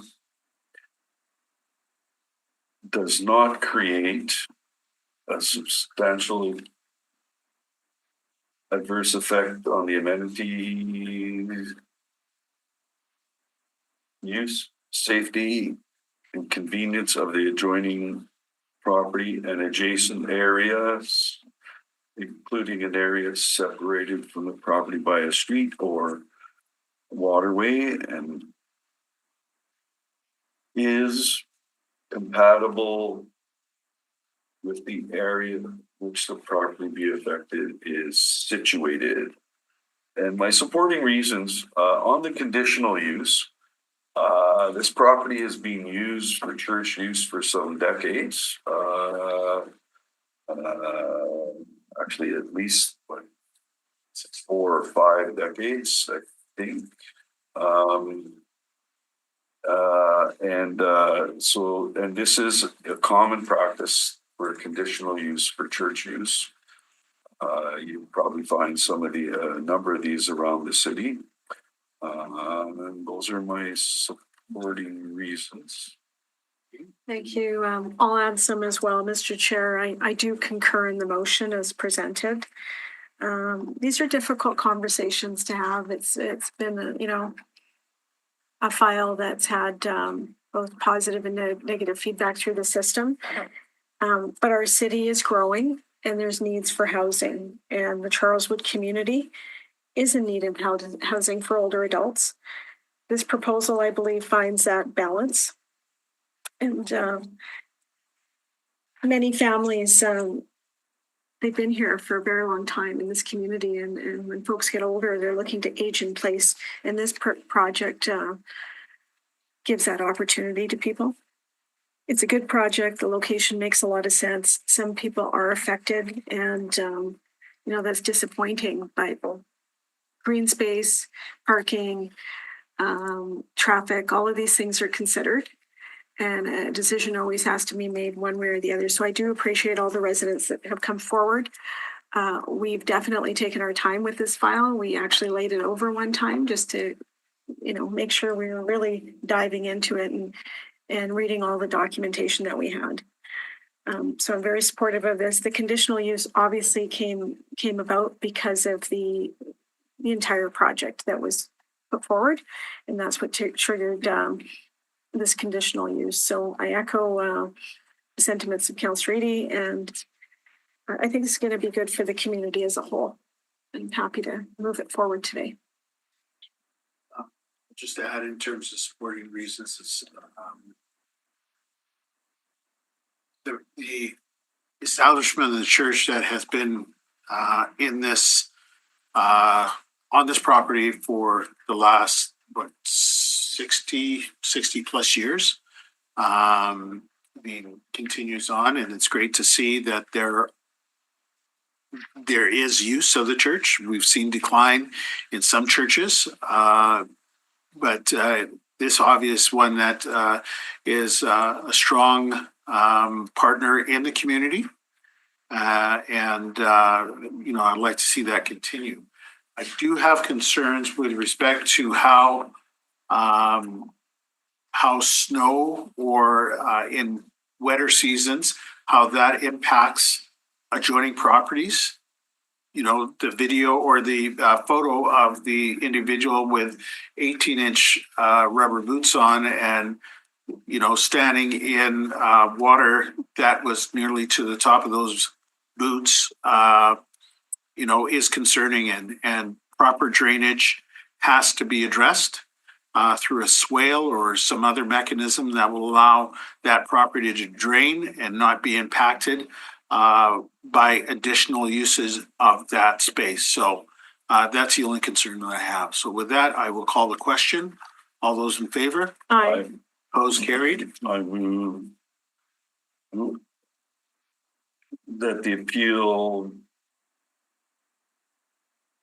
be denied and the decision of the Assiniboia Committee be concurred in. All those in favor? Aye. Those carried. I move that conditional order DCU, what is that number, Madam Clerk? 217664A/2022D. Thank you.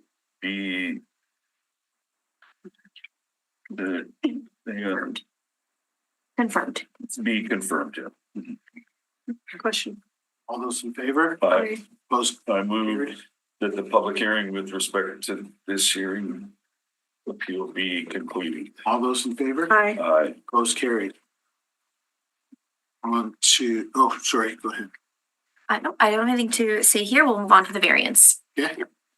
Thank you. I'll move that the report of the Winnipeg Public Service be taken as read. All those in favor? Aye. Aye. Opposed, carried. Moving that the receipt of public representations be concluded. All those in favor? Aye. Opposed, carried.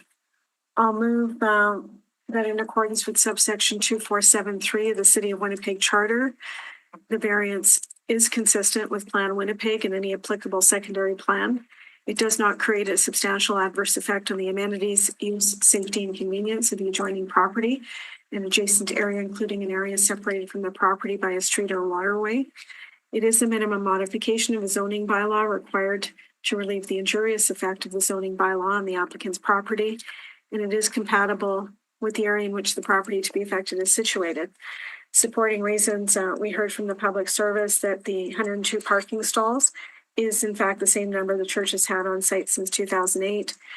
We heard from the applicant that they tried to find the balance between green space and trees, what they heard through the community consultation, and those were the number of parking stalls that would be supported, all things considered. So I'm going to go with that, Mr. Chair. We've heard a lot on this file, and I'll leave my comments on other supporting reasons as we shared with the commissioners.